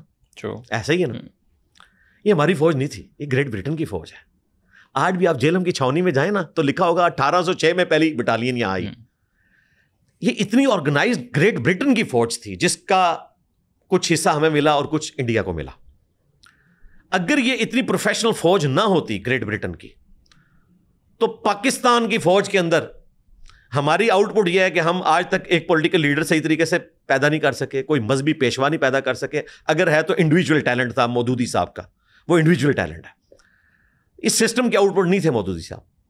یہ گریٹ برٹن کا ایک آرگنائز سسٹم تھا جس کی وجہ سے آج ہم دنیا کی 5 ٹاپ کی آرمیز میں آتے ہیں. یہ گریٹ برٹن کا بنایا ہوا سسٹم ہے. اس کا یہ مطلب نہیں کہ میں گوروں کی تعریف کرتا ہوں تو میں ان کے ریلیجن کو بھی پسند کرتا ہوں. ریلیجن ایک الگ چیز ہے, میں تعریف کر سکتا ہوں. ہمارے نبی نے کہا کہ شیطان بھی اگر اچھی بات کرے تو اس کی بھی تعریف کرو. صحیح بخاری میں حدیث ہے. آیت الکرسی کا وظیفہ بتایا تھا حضرت ابو ہریرہ کو انسانی شکل میں آ کے, آپ نے فرمایا ہے جھوٹا تھا لیکن بات سچی کی. تو یہ بھی کمال ان کا ہے. اگر یہ اتنی آرگنائز فوج نہ ہوتی گریٹ برٹن کی اور ہمیں ملی ہوتی, اور اس کے ساتھ نیگیٹو چیزیں وہ اپنی جگہ, وہ ہم تو سیکیورٹی اسٹیٹ ہونے کی وجہ سے ہمیں ایٹم بم بنانا پڑا. اگر انڈیا نہ بناتا ہم بھی نہ بناتے. یہ ہمیں انڈیا کی وجہ سے مجبوراً ڈیٹرنس کے لیے بنانا پڑا. اور دیکھیں آج دنیا کے سامنے ہم نے ثابت کیے کہ ہم کتنی ذمہ دار ریاست ہیں. لوگ کہتے تھے کہ TTP کے ہتھے چڑھ جائے گا ایٹم بم تو وہ پھینک دیں گے. حالانکہ لوگوں کو سائنٹیفکلی نہیں پتا کہ یار ایٹم بم اگر ہم آپ کو دے بھی دیں تو اس طرح نہیں پھٹتا بھائی. یہ بارود نہیں ہے کہ آپ کہیں پہ بارود پھینکیں اور وہ پھٹ جائے گا. اس کو ایک طریقے سے فیشن ریئیکشن سٹارٹ کرنا پڑتا ہے. یہ ایک چوری بھی کو کر کے لے جائے تو کسی کے کام کا نہیں ہے. اس کو اگر آپ جا کے کسی بھٹی میں پھینک دیں تو کوئی فیشن ریئیکشن سٹارٹ نہیں ہوگا. وہ ایک پراپر طریقہ ہے. وہ ایک عام بم سے بھی کیا گزرا ہے اگر آپ اس کو سٹارٹ نہیں کرتے. تو آج پاکستان کی فوج نے ثابت کیا, پاکستان کے سیکیورٹی اداروں نے ثابت کیا کہ وہ رسپانسبل ہیں. اور الحمدللہ میں ڈنکے کی چوٹ پہ کہتا ہوں, میں اپنے بیان پہ قائم ہوں کہ مجھے بالکل کوئی امید نہیں تھی کہ پاکستان اپنی کنونشنل وار میں انڈیا سے اس طریقے سے جیت سکتا تھا. مجھے تو بڑی خوشی ہوئی ہے. آپ کو امید نہیں تھی؟ نہیں تھی. اور اس کی کیا وجہ تھی؟ اس کی وجہ یہ تھی کہ ظاہر وہ 6 گنا بڑا ملک ہے. سب لوگ اس کو کہتے تھے, یہ صرف میرا موقف نہیں تھا, لیکن پاکستان نے وقت کے ساتھ اپنے آپ کو ڈیولپ کیا. اور ایک اللہ کی غیبی تائید آئی کہ جنگ لمبی نہیں ہوئی. اگر یہ لمبی ہوتی جنگ تو ہمارے لیے زیادہ بری ہوتی, انڈیا کے لیے بھی بری ہوتی. ظاہر ہے ہم نے تو مرنا ہی تھا, ان کو بھی نہیں چھوڑنا تھا. تو اللہ کا شکر ہے کہ غوث وقت انوالو ہوا بیچ میں, یعنی کہ ٹرمپ. اور آپ نے چونکہ پوچھا تھا مجھ سے کہ مستقبل میں اس کو کیسے روکا جائے, تو اس کے لیے ظاہر ہے امریکہ کو انوالو ہونا پڑے گا. اور بڑے جب انوالو ہوتے ہیں تو جنگوں کو روکتے ہیں. فی الوقت جنگ کا خطرہ بالکل منڈلا رہا ہے, لیکن اس شکل میں کہ پاکستان میں خودکش حملے ہوں گے جو آپ نے دیکھا کہ حالیہ دنوں میں ہوئے, رہا اس لیول کی بڑی جنگ ہونا, تو اس کے چانسز مجھے کم نظر آتے ہیں. اس کی وجہ یہ کہ پاکستان کی فوج کی جو آج باڈی لینگویج ہے نا, تو وہ انڈیا کو پتہ ہے کہ یہ اینٹ کا جواب پتھر سے دیں گے, اور وہ پتھر بھی پھر لوہے کا ہوگا.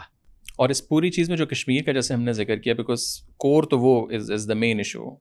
سادے لفظوں میں اگر آپ پوچھوں کشمیر کا کیا سلوشن ہونا چاہیے, تو آپ کے خیال سے کیا آپ کا اوپینین ہے اس پہ؟ میں ڈیموکریٹک انڈیا کو یہ دے دیں, یا کشمیر کو اپنے طور پر ایک انڈیپینڈنٹ اسٹیٹ کے دونوں ملک مان لیں, یا پاکستان اپنی وہ جو ٹوٹنگ ایک ہم لوگ نیریٹو ظاہر 70 سالوں سے وہ کر رہے ہیں, اسی کے اوپر رہنا چاہیے؟ وہ بھی یہی کچھ کہتے ہیں, ہم بھی یہی کچھ کہتے ہیں. میں چونکہ ڈیموکریٹک بندہ ہوں, میں کوئی ایسا جواب نہیں دوں گا جو پاکستان کو برا لگے یا وہ انڈیا کی فیور میں جائے. میں سچائی کے اوپر مبنی بات کروں گا. میرا موقف یہ ہے کہ جو کشمیر کے عوام چاہتے ہیں وہ ہونا چاہیے.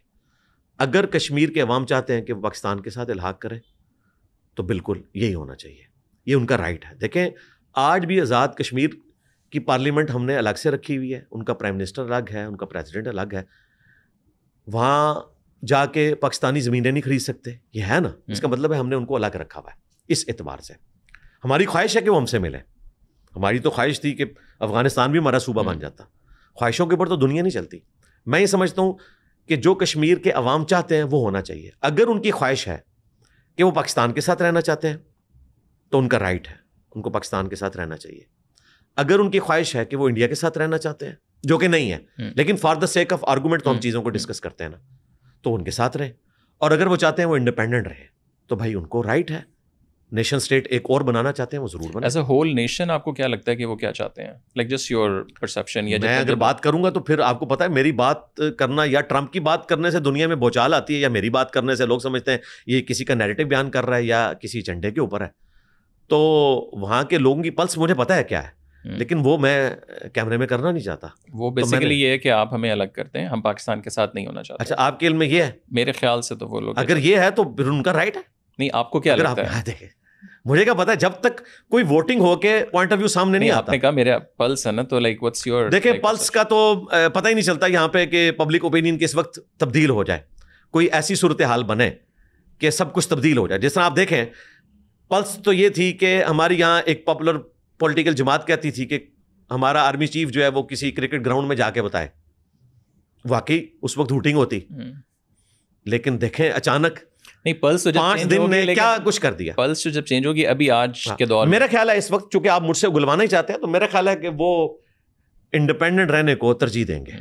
میرا خیال ہے, میری خواہش کیا ہے اس کو آپ چھوڑ دیں, چونکہ میں ڈیموکریٹک بندہ ہوں. میں وہ جس طرح ہمارے یہ پرانے ثاقب نثار صاحب کہتے تھے نا کہ ہم ضمیر کے مطابق فیصلہ کرتے ہیں, ہم ان کو بھی کہتے تھے ضمیر کے مطابق فیصلہ نہیں ہوتا, فیصلہ قانون کے مطابق ہوتا ہے. ضمیر کے مطابق تو پھر آپ کی اپنی ایفیلیشن, آپ کے فیملی ممبرس کی ایفیلیشن ہوتی ہے. ضمیر کے مطابق فیصلہ نہیں کرنا, آپ نے قانون کے مطابق کرنا ہے. تو میرا ضمیر کیا کہتا ہے؟ ظاہر ہے میرا ضمیر تو یہ کہے گا کہ وہ پاکستان کا ایک صوبہ بنے, میرے ملک کی اکانومی اوپر جائے, یہ تو میرا ضمیر ہے. لیکن میں کہتا ہوں قانون کے مطابق ہونا چاہیے. ڈیموکریسی جو کہتی ہے اس کے مطابق فیصلہ ہونا چاہیے. قرآن کا یہی حکم ہے, وہ امرہم شورا بینہم, آپس کے معاملات جو ہیں وہ مشورے سے طے پانے چاہیے, اور جمہور کی جو رائے ہے اس کو آپ ریگارڈ کریں. البتہ اگر کبھی ایسی صورتحال بنی, چلے میں اگلی بات بھی کر دیتا ہوں, ہمارے پلیٹ فارم سے یہی نیریٹو بیان ہوگا کہ ہم آپ کی رائے کا احترام کریں گے, لیکن ہماری خواہش یہ ہے کہ آپ پاکستان کے حق میں ووٹ دیں. لیکن اگر نہیں بھی دیں گے, ہم آپ کو نیشن اسٹیٹ کے طور پر ایکسیپٹ کریں گے, جس طرح ہم نے بنگلہ دیش کو ایکسیپٹ کر لیا. مجھ سے پوچھا جاتا, میں پاسٹ میں جا سکتا تو میں بانی پاکستان محمد علی جناح سے ریکویسٹ کرتا کہ پلیز سر, اتنے فاصلے کے اوپر ایک جو ریاست کا دوسرا ٹکڑا ہے اس کو اپنی زندگی میں ایک الگ ریاست بنا دیں, 2 نیشن اسٹیٹس بن جائے, کیونکہ یہ اس طرح ایگزسٹ نہیں کرے گا, کیونکہ بیچ میں آپ کا دشمن ملک انوالو ہے. اس وقت اگر وہ علیحدہ ہوتے تو وہ ایک ہیپی اینڈنگ ہوتی. آج یہ علیحدہ ہوئے، پاکستان نے عقلمندی کی، پاکستان نے ان کو علیحدہ تسلیم کیا. یہ ان کو عزت دینا ہے. اگر وہ الگ ملک بن گئے تو ہم ریگارڈ کرتے ہیں بنگلہ دیش کو الگ سے ایک نیشن اسٹیٹ کے طور پہ ہم تسلیم کرتے ہیں. ہمارے بھائی ہیں.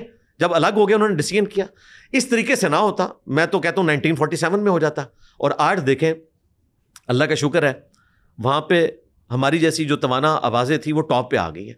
آج وہ بانی پاکستان محمد علی جناح کا وہ دن بنا رہے ہیں. وہ کہتے ہیں کہ بنگلہ دیش کے بانی بھی محمد علی جناح ہیں. انیشلی تو انہوں نے آزادی لے کے دی. میں تو اس میں مزید ویلیو ایڈیشن کر رہا ہوں اپنے پلیٹ فارم سے کہ بانی پاکستان، بانی انڈیا، بانی بنگلہ دیش دو ہیں.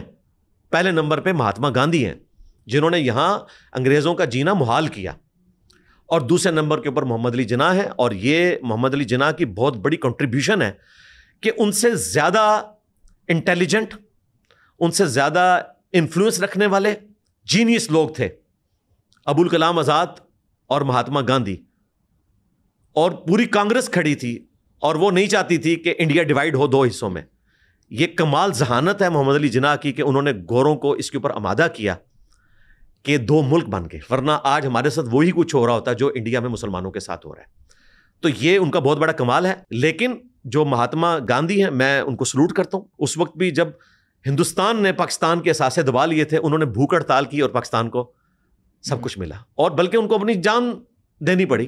ہندتوا سے ہی ایک متاثر تھا نتھو رام جس نے ان کو اسیسینیٹ کیا، تو ان کو سزا ملی ٹروتھ لور ہونے کی. تو میں تو یقین مانے 20ویں صدی کا سب سے بڑا اگر لیڈر کسی کو مانتا ہوں نا تو مہاتما گاندھی ہیں. محمد علی جناح کو بعد میں رکھتا ہوں. اوکے. آپ بہت زیادہ ذکر کرتے ہیں میں بہت ڈیموکریٹک ہوں، میں بہت ڈیموکریٹک ہوں. پھر ڈیموکریٹک پرسن اور جو نیشنل انٹرسٹ ہے اس کو آپ کیسے دیکھتے ہیں؟ بیکاز اب کشمیر ہمارا ہے، از اے نیشنل انٹرسٹ کے طور پر ہم اس کو کہتے ہیں. بے شک وہ ٹھیک ہے پیچھے جو بھی حالات ہیں کہ جی نیشنل انٹرسٹ کہتا ہے کہ یہ کرنا ہے، جھوٹ بولنا ہے تو جھوٹ بولیں گے. بھی ایک جیسے فوجی خاتون کی بھی ایک ویڈیو وائرل ہو رہی ہے، انہوں نے بھی کہا کہ ہمیں پسند نہیں ہے کہ ہم جو کرتے ہیں بٹ ہم ملک کے دفاع کے لیے یا ملک کے انٹرسٹ کے لیے یہ چیز کر رہے ہیں. تو ان دونوں چیزوں کو مطلب ان دو کانسیپٹس کو آپ کیسے دیکھتے ہیں؟ جھوٹ کے ساتھ آپ چل نہیں سکتے. ہم اسلامک ریپبلک آف پاکستان ہے نا، تو نبی الاسلام نے بھی کبھی نیشنل انٹرسٹ میں جھوٹ نہیں بولا. آپ نے تو ہمیشہ رول کو فالو کیا. صحیح بخاری میں حدیث ہے ابو جندل بیڑیوں میں جکڑے ہوئے معاہدہ لکھنے سے پہلے آ گئے تھے صلح حدیبیہ کے موقع پر اپنے باپ کی بیڑیوں سے بھاگ کے، اور ان کا باپ وہاں معاہدہ کرنے کے لیے سہیل ابن عمر سامنے بیٹھا ہوا تھا. معاہدہ ابھی لکھا نہیں گیا تھا، صرف زبانی کلامی طے ہوا تھا. اور معاہدے میں ایک شرط یہ تھی کہ اگر قریش مکہ سے کوئی بھاگ کر یہاں آیا تو نبی الاسلام اس کو واپس کریں گے. اگر مسلمانوں میں سے کوئی بھاگ کے وہاں گیا جو جانا ہی نہیں تھا تو وہ واپس نہیں کریں گے. نبی الاسلام نے ایگری کیا. یہ صرف زبانی طے ہوا تھا، ابھی معاہدہ لکھنا باقی تھا، اس کے بعد امپلیمنٹ ہونا تھا. اس سے پہلے ابو جندل وہاں آ گئے. بخاری کے الفاظ ہیں نبی الاسلام نے سہیل ابن عمر سے کہا کہ ابو جندل کو تو رہنے دو. اس نے کہا نہیں آپ مان چکے ہیں. تو نبی الاسلام نے اگرچہ معاہدہ لکھا نہیں ہوا تھا، صرف زبان کا پاس رکھتے ہوئے آپ نے ابو جندل کو کہا کہ تم واپس چلے جاؤ اپنے باپ کے ساتھ. مسلمان اس وقت خون کے آنسو رو رہے تھے کہ یہ باپ جو معاہدہ لکھنے آیا ہوا ہے، خیر وہ فتح مکہ پہ وہ بھی مسلمان ہو گئے الحمدللہ، یہ تو تکہ بوٹی کر دے گا اپنے بیٹے کی. اور نبی الاسلام نے اس کے ساتھ ایگری کیا اس لیے کہ رولز کو آپ نے فالو کرنا ہے. ابو داؤد ترمذی میں حدیث ہے حضرت معاویہ رضی اللہ تعالیٰ عنہ کے دور ملوکیت میں رومن امپائر کے ساتھ مسلمانوں کا ایک معاہدہ تھا، پیس ٹریٹی تھی. جو ایسٹرن رومن امپائر تھی وہ تو گرا لی تھی مسلمانوں نے، جو ویسٹرن رومن امپائر تھی. معاہدہ مغرب کے ساتھ ایکسپائر ہونا تھا کیونکہ مغرب کے بعد نیا دن شروع ہوتا ہے. حضرت معاویہ نے فوج لا کے بارڈر پہ بٹھا دی کہ جیسے ہی معاہدہ ایکسپائر ہوگا ہم ان پہ حملہ کر کے ان کا علاقہ چھین لیں گے. تو وہاں ایک سینئر صحابی گھوڑے کو ایڑی لگا کے مسلمانوں کی فوج کے آگے کھڑے ہو گئے کہ میں آپ کو اس طریقے سے معاہدہ نہیں توڑنے دوں گا، کیونکہ نبی الاسلام نے کہا تھا جب تک مخالف کو نہیں بتاتے اس طریقے سے آپ معاہدے کو ایکسپائر نہیں کر سکتے. اور سورۃ الانفال میں بھی آیا کہ اگر معاہدہ توڑنا ہے تو اوپنلی توڑنا ہے اور پھر جنگ ہوگی. اسی لیے مولانا مودودی نے محمد علی جناح کی مخالفت کی تھی کہ آپ گریلا وار کے لیے کشمیر میں اپنی فوج داخل نہیں کر سکتے، اوپن جنگ ڈکلیئر کریں. اوپر سے UN کی قراردادوں میں ہم بندے ہوئے ہیں اور آپ گریلا وار کر رہے ہیں. میرا موقف یہ ہے کہ اس زمانے میں بھی گریلا وار غلط تھی، کشمیر کی گریلا وار بھی غلط تھی، اور آج جو انڈیا گریلا وار کر رہا ہے بلوچستان میں وہ بھی غلط ہے. ہم ایک اصول کے اوپر کھڑے ہیں. تو حضرت معاویہ نے اپنا ڈیسیژن واپس لیا، فوج اٹھا لی. تو یہ یاد رکھیے گا کہ یہ جو ہمارے آصف غفور صاحب کہتے تھے نا کہ everything is fair in love and war, یہ بھائی دنیاوی جملہ ہے، مسلمان کی بات یہ نہیں ہے، کوئی چیز فیئر اس طرح نہیں. لیکن اگر آپ پھر اسلامی کانٹیکس میں دیکھیں تو یہ جو انٹیلیجنس وار ہوتی ہے پوری دنیا کے اندر، یہ تو پھر مطلب غلط ہے، نہیں کر سکتے ہیں. بٹ بخاری مسلم میں حدیث ہے تو وہ گوریلا وار ہے نا. وہ ایک الگ سے، اس میں بخاری مسلم میں الفاظ ہے کہ جنگ دھوکے کا نام ہے. جنگ میں آپ دھوکہ کر سکتے ہیں، جھوٹ بول سکتے ہیں، لیکن عہد کی پاسداری کرنی ہے، دو الگ چیزیں ہیں. جو عہد کیا ہے اس کی پاسداری آپ نیشنل انٹرسٹ میں پھر اگر آپ کوئی بات اس کانٹیکس میں کر رہے ہیں تو پھر تو وہ ٹھیک ہوئی. کیا اگر آپ کوئی بھی بات کر رہے ہیں کہ جی کشمیر ہمارا ہے، کوئی جھوٹ بول رہے ہیں، کچھ بھی کر رہے ہیں، نہیں ہماری خواہش تو ہے نا، ظاہر ہے. دیکھیں جو 1940 کی قرارداد تھی اس کے تحت تو جو مسلم اکثریت کے علاقے تھے وہ پاکستان کو ملنے تھے، اس کے تحت تو ہم صحیح بات کرتے ہیں، اگرچہ ہم نے خود اس پہ عمل نہیں کیا ہوا. اس میں تھا کہ صوبوں کو خود مختاری ہوگی، جو ایک چھوٹا سا تازہ ہوا کا جھونکا 18ویں ترمیم ہے جو آج کئی لوگوں کو ہضم نہیں ہو رہی، حالانکہ ہم نے تو 1940 میں اس سے زیادہ مانا ہوا تھا. تو ہم نے کون سا وہ سارا کچھ عمل کر لیا. تو یہ دیکھیں اس ساری چیزوں کو دیکھنے کی ضرورت ہے. پھر دیکھیں ورلڈ پالیٹکس بدلتی رہتی ہے، آپ نے حالات اور واقعات کو دیکھ کے فیصلہ کرنا ہوتا ہے. اسی لیے میرا موقف ہے کہ اگر انڈیپینڈنٹ فلسطین کی ریاست اسرائیل دے دے مسلمانوں کو اور اس کے اگینسٹ یہ ڈیمانڈ کرے کہ مسلمان ملک اس کو تسلیم کر لے تو میں بھی اس حق میں ہوں. اچھا جب ہم یہ بات کرتے ہیں کہتے ہیں جی اسرائیل کو آپ کیسے تسلیم کریں گے؟ او بھائی انہوں نے ارن کیا ہے اس کو، انہوں سے مراد گریٹ برٹن نے، امریکہ نے. اگلے زمانوں میں جب امپائرز علاقوں پہ قبضہ کرتی تھی تو آپ کو آدھا ملک نہیں دیتی تھی. یہ بہت مہربانی ہے کہ وہ 55% ان کو دے رہے ہیں اور 45% ہمیں دے رہے ہیں. یہ المیہ ہے کہ ظاہر ہے انہوں نے ورلڈ وار 2 جیتی ہوئی ہے، تو جو جیتے ہیں ان کا حکم چلتا ہے، ہم تو مفتو ہیں. تو اس میں بھی بہت بڑی بات تھی اگر ہمیں 45% ملتا. اب تو وہ مکمل طور پہ قبضہ کرنے کے چکر میں، اب تو شام کے اوپر بھی انہوں نے دیکھیں حملہ کر دیا. گریٹر اسرائیل کی بات کر رہے ہیں. اب جو گولان کی پہاڑی ہیں ان کے اوپر ڈسکشن نہیں ہوگی، وہ انہوں نے لے لی ہیں، اپنا حصہ بنا لیا. تو کچھ چیزوں کو ورلڈ پالیٹکس میں دیکھنے کی ضرورت ہے، جذبات کو سائڈ پہ رکھنے کی ضرورت ہے. اگر یہی چیزیں دیکھی جاتی تو نبی الاسلام صلح حدیبیہ نہ کرتے. تو یہ پولیٹیشنز کا کام ہے کہ مذہبی لوگوں کو بھی اعتماد میں لیں اور انہیں سارا نیریٹو کلیئر کریں، اس کے بعد کوئی ڈیسیژن کیا کریں، انہیں لیا کریں آن بورڈ، تاکہ انہیں بھی گراؤنڈ ریئلٹیز پتہ چلیں کہ پبلکلی جب ہم چیزوں کو پریزنٹ کرتے ہیں تو اس میں آپ ایسی بات نہ کریں جو اسٹیٹ کے خلاف جا رہی ہے. جیسے بھی آپ نے پیلسٹائن کا ذکر کیا، سو یہ والی جنگ بھی ظاہر ہے ابھی تو کافی عرصہ ہو گیا ہے، اور ہم نے بیچ میں دیکھا ایران والا بھی چیز آگے. ایک اور آپ کہہ لیں تنقید جو بہت زیادہ لوگ آپ پہ کرتے ہیں کہ آپ ٹرمپ کو حضرت ٹرمپ بنا دیتے ہیں. وہ ٹھیک ہے اپنی جگہ ایک پاورفل بندہ ہے، سارا کچھ ہے، اور پھر ابھی بھی آپ نے جیسے کہا کہ اگر اسرائیل کو ہم میں بھی مان بھی لیں، ایک یہ بھی بیچ میں ذکر ہوا، پھر یہ ہوا کہ اگر فلسطینیوں کو چاہیے کہ وہ کہیں اور چلے جائیں آس پاس ممالک کے اندر، تو پھر جو اسلام ایک ریزسٹنس کا بھی تو سبق دیتا ہے کہ آپ کا ملک ہے، آپ کی جگہ، تو آپ تو پھر یہ کہہ رہے ہیں کہ یار ہم تو بالکل فارغ قسم کے لوگ ہیں، ابھی بس جو کچھ ہو رہا ہے ہم اسی کو مانیں. تو پھر حضرت امام حسین بھی تو کھڑے ہوئے تھے، تو پھر اس کانٹیکس میں پھر ہم کیسے اس کو دیکھتے ہیں؟ تو یہ 5 سوال آپ نے کیے ہیں، 5 سوال کر دیے ہیں، 5 الگ الگ ڈاکٹر. بٹ ایک آپ تھوڑا ہولسٹک بتا دیں. ہاں جی، اس میں ایک تو فلسطینیوں کی جو ہجرت کی بات کی تھی، یہ میری خواہش نہیں تھی. اگر یہ میری خواہش ہوتی تو جب انڈیا نے پاکستان پہ حملہ کیا تھا تو میں نے پاکستان کو تو نہیں کہا کہ آپ ہجرت کر کے افغانستان چلے جائیں، کیونکہ مجھے پتا تھا کہ یہاں پہ کوئی مقابلہ ہو سکتا ہے. بلکہ میں نے تو ویڈیو ریکارڈ کروائی کہ ہمارے بڑے ہمیں بتائیں کہ ہم نے کیا کام کرنا ہے. یعنی یہ نہیں کرنا کہ ہم نے خود یا تلوار لے کے بارڈر پہ جانا، مراد یہ کہ ہم فائنینشیل سپورٹ کریں گے. لڑنا تو ہم نے کوئی نہیں، سیدھی سی بات ہے، اس کے لیے ٹریننگ کی ضرورت ہے. بیلچے کے اوپر تو آپ نے گولیاں نہیں روکنی ہیں. اچھا، تو 1948 سے لے کے آج تک آلموسٹ کوئی ملا کے اب 4 ملین کے قریب پناہ گزین کیمپوں میں فلسطینی بیٹھے ہوئے ہیں. وہ میرے مشورے پہ بیٹھے ہوئے ہیں، وہ تو میرے ابو کی پیدائش سے پہلے کے بیٹھے ہوئے ہیں.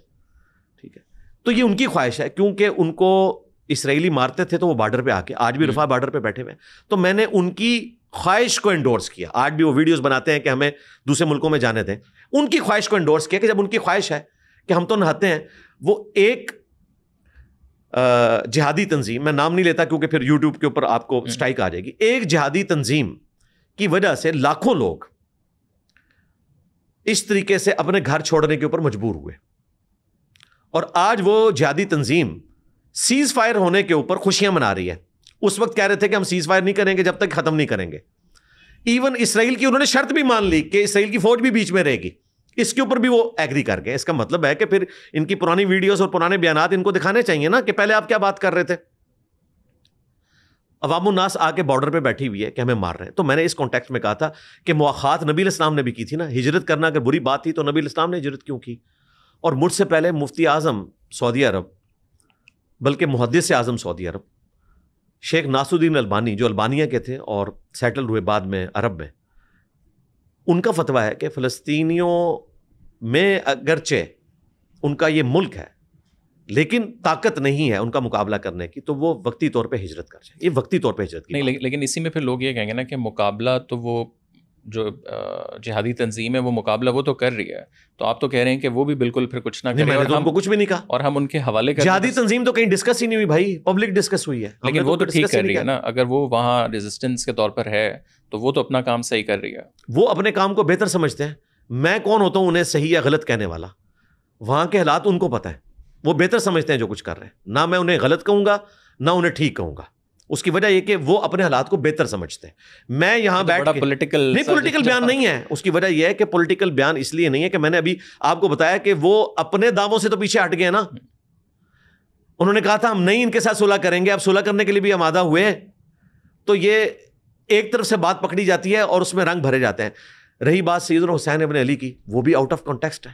حسین ابن علی تو جنگ لڑنے گئے ہی نہیں کربلا, وہ تو شفٹ ہو رہے تھے کوفے میں. حضرت علی کے چاہنے والے موجود تھے کیونکہ انہوں نے خلافت کی تھی وہاں پہ, لوگ ان سے محبت کرتے تھے, عشق کرتے تھے. ہزاروں خطوط آئے, ان میں صحابہ بھی شامل تھے. انہوں نے کہا کہ آپ یہاں آئیں, ہم یہاں سے اپنی پولیٹیکل سٹرگل کو لانچ کریں گے اور یزید کے ساتھ مذاکرات کریں گے. الٹیمیٹلی ہو سکتا ہے قبائلی سسٹم میں اس وقت جنگ بھی ہو جاتی, بیوی بچوں کو لے کے میدان جنگ میں تو نہیں جایا جاتا. صرف 72 لوگوں نے تو نہیں ہونا تھا, ہزاروں لوگ جو تھے وہ بھی ہوتے, جو بعد میں پھر سامنے آئے. جو لوگ کہتے ہیں جی کوفیوں نے وفا نہیں کی, کوفیوں نے وفا کی ہے. توابون ہے, بعد میں شہید ہوئے ہیں عبید اللہ ابن زیاد سے لڑتے ہوئے. اور کچھ لوگوں نے پھر مختار سقفی کے ساتھ مل کے 22,000 قاتلین حسین کو قتل بھی کیا ہے. یہ آدھی پکچر آپ کو بتاتے ہیں. واقعہ کربلا کے بعد بھی ایک کربلا ہوئی ہے, ٹھیک ہے. اس میں مسلمان شہید ہوئے وہ لوگ جو اس وقت ساتھ نہیں دے سکے, اور اس کے بعد پھر ان کے لیے مصیبت ہوئی جو قاتلین حسین تھے, اور اللہ تعالیٰ نے مسلمانوں کو فتح دی مختار سقفی کی لیڈرشپ کے اندر. وہ ایک الگ سے ٹاپک ہے. تو جب آپ پہ جنگ مسلط کر دی جائے اور آپ کے پاس اس وقت کوئی چارہ نہ ہو تو ظاہر ہے پھر آپ نے تو لڑنا ہے. اگر آپ کے پاس چارہ موجود ہے اس وقت, حضرت حسین ابن علی کو تو وہاں سے جانے بھی نہیں دے رہے تھے. وہ کہہ رہے تھے یا آپ بیعت کریں گے یا آپ ہم سے لڑیں گے. یہاں پہ تو پھر بھی آفر موجود ہے کہ بارڈر تک جانے دے رہے ہیں, چلیں کچھ کھانا ان تک پہنچ رہا ہے. بارڈر کے اوپر بھی مار رہے ہیں, 60,000 کے قریب لوگوں کو شہید کر چکے ہیں. کھنڈر بنا دیا انہوں نے فلسطین کو. مجھے بتائیں یہ بیچارے واپس چلے بھی جائیں, اس کو آباد کرنے کے لیے کئی دہائیاں چاہیے, کون فنڈنگ کرے گا؟ آباد اگر کریں تو بہت اچھی بات ہے. رہا آپ نے کہا حضرت ٹرمپ, تو میں یہ تفنن کے طور پہ بات کرتا ہوں. میں تو ظاہر ہے سائنس کا اسٹوڈنٹ ہوں, میں تو حضرت ڈیزل بھی کہتا ہوں. ڈیزل ایک بندے کا نام تھا جس نے ڈیزل انجن بنایا تھا, میں ان کو بھی حضرت ڈیزل کہتا ہوں. کوئی رحمت اللہ علیہ تو نہیں کہہ رہا ہوں. مر جائے کفر کی حالت میں تو آپ دعا نہیں کریں گے, زندگی میں تو آپ دعا کر سکتے ہیں. میں نے کہا کہ حضرت ٹرمپ حافظہ اللہ تعالی من الجنت والناس, اللہ تعالیٰ ان کی حفاظت کرے, اور جنوں میں سے بھی اور انسانوں میں سے چھپے ہوئے شیاطین کے اگینسٹ. میں سمجھتا ہوں کہ وہ شیطان کے ہتھے چڑھتے ہیں جب وہ اسرائیل کو سپورٹ کر رہے ہوتے ہیں. تو میں پوری بات جو کر رہا ہوتا ہوں وہ کوٹ کریں. پریکٹیکلی کیا اس وقت حضرت ٹرمپ غوث وقت نہیں ہے؟ ان کی ایک ٹویٹ کے اوپر انڈیا پاکستان کی جنگ نہیں رک گئی. وہ مودی جو کل تک یہ کہتا تھا کانگریس کو کہ ہم امریکہ کو کیا سمجھتے ہیں, ٹرمپ نے کم از کم 1 درجن دفعہ تو کہا کہ میں نے جنگ رکوائی ہے, اور وہ ایک جملہ نہیں بول سک رہا.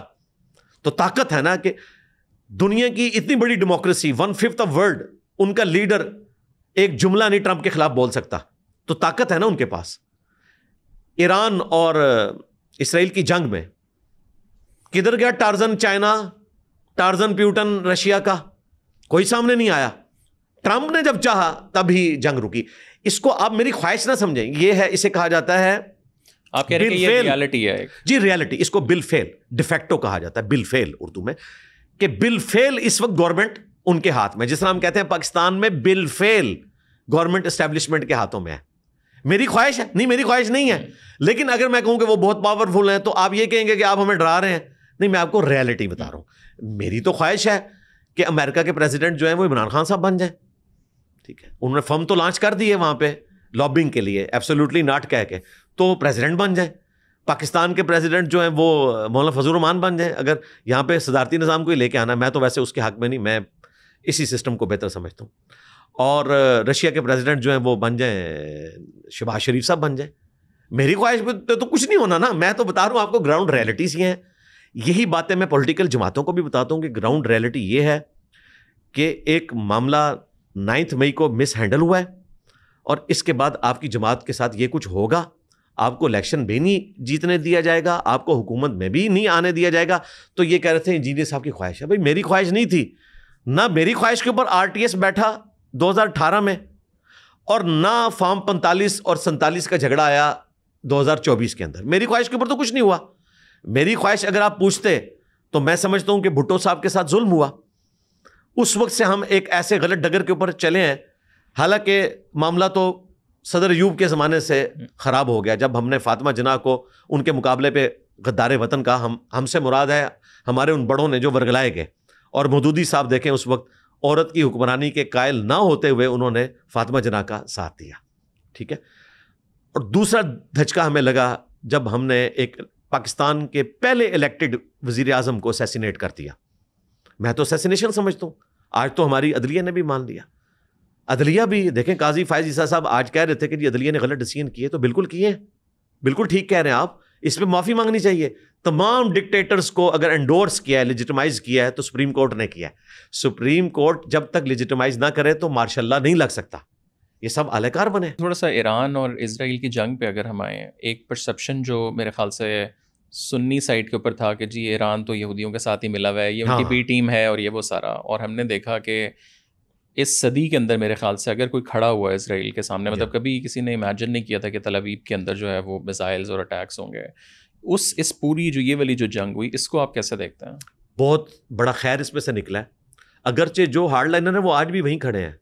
وہ کہہ رہے ہیں 2 کتوں کی لڑائی ہے. ویڈیوز موجود ہیں. یہ تو ہمارے استاد ڈاکٹر اسرار صاحب تھے جو کٹر سنی ہونے کے باوجود ایران کو سلوٹ کرتے تھے اور کہتے تھے کہ وہ دلیر ہے, اور وہ کہتے تھے سنی مردہ ہیں, سن ہو چکے ہیں. اور میں پچھلے آلموسٹ 1.5 دہائی سے ایران کے حق میں یہ بات کرتا ہوں کہ فلسطین کاز کو وہ لوگ لے کے چل رہے ہیں. وہاں پہ جتنی جہادی تنظیمیں اسرائیل کے خلاف لڑ رہی تھیں ان کو سپورٹ ایران کرتا تھا. اس اعتبار سے ایران نے ہمیشہ فلسطینیوں کا ساتھ دیا. ان کی غلط پالیسیز کے بھی میں ناقدین میں شامل ہوں جو عرب کنٹریز کے ساتھ کیا. میں سمجھتا ہوں کہ عرب کنٹریز کو سلوٹ ہے کہ پاکستان کے کہنے کے اوپر 22 ملکوں نے ایران کے حق میں قرارداد منظور کی. پاکستان اگر یہ کوشش نہ کرتا تو آج عربی تیار نہیں تھے ایران کو سپورٹ کرنے کے لیے. خیر اس میں ان کا اپنا مفاد بھی تھا کہ اگلا نمبر ہمارا نہ لگ جائے, کیونکہ اگر اسرائیل بدماش یہاں بنتا ہے تو صرف ایران کے اوپر تو وہ ڈومیننٹ نہیں ہوگا, عرب ملکوں کے اوپر بھی ڈومیننٹ ہوگا. ساری چیزیں اس کے باوجود میں سمجھتا ہوں کہ عرب ملکوں نے سمجھداری کا ثبوت دیا پہلی دفعہ. رہا ایران کا معاملہ, تو ایران کے حوالے سے ہم تو ہمیشہ ان کی سپورٹ میں رہے ہیں. مجھے سنیوں کی گالیاں کھانی پڑی ہیں کہ یہ شیعہ ایجنٹ ہے. جب میں توحید بیان کرتا ہوں تو مجھے کہتے ہیں یہ وہابیوں کا ایجنٹ ہے, سعودی عرب سے فنڈنگ آتی ہے. انجینئر صاحب وہ واحد آدمی ہیں جنہیں سعودی عرب بھی فنڈ کرتا ہے توحید بیان کرنے کے اوپر, اور ایران فنڈ کرتا ہے اہل بیت کا مقام بیان کرنے کے اوپر. بڑا ہی حیران کن چیز ہے. پھر تو میں دنیا کا سب سے بڑا پولیٹیشین ہوں کہ میں نے 2 مختلف فرقوں کے لیڈرز کو اپنے پیچھے لگا لیا ہوا ہے. میں ٹروتھ لور ہوں. دیکھیں میں ایران کی اتنی سپورٹ میں تھا, اس کے باوجود میں نے کہا کہ یہ ایران کی سیکیورٹی کا فیلور ہے کہ پہلی رات انہوں نے آپ کے 5 بڑے سائنٹسٹ مار دیے, آپ کا آرمی چیف مار دیا, پاسداران انقلاب کے چیف کو مار دیا. اور یہ بھی میرا کلپ لوگوں نے کاٹا کہ انجینئر صاحب ڈیگریڈ کر رہے ہیں. او بھائی ڈیگریڈ نہیں, اگر پاکستان کرکٹ ٹیم کی 3 وکٹیں پہلے اوور میں گر جائیں اور میں کہوں کہ یار یہ تمہاری بیٹنگ تھی, اس کا کیا مطلب ہے میں انڈیا کے ساتھ جا کے مل گیا ہوں؟ نہیں, میں تو رونا رو رہا ہوں. اس کے بعد جس طریقے سے انہوں نے ریبٹل کیا زبردست ہے. میں امید نہیں کر رہا تھا کہ اس اچھے طریقے سے ریبٹل کریں گے.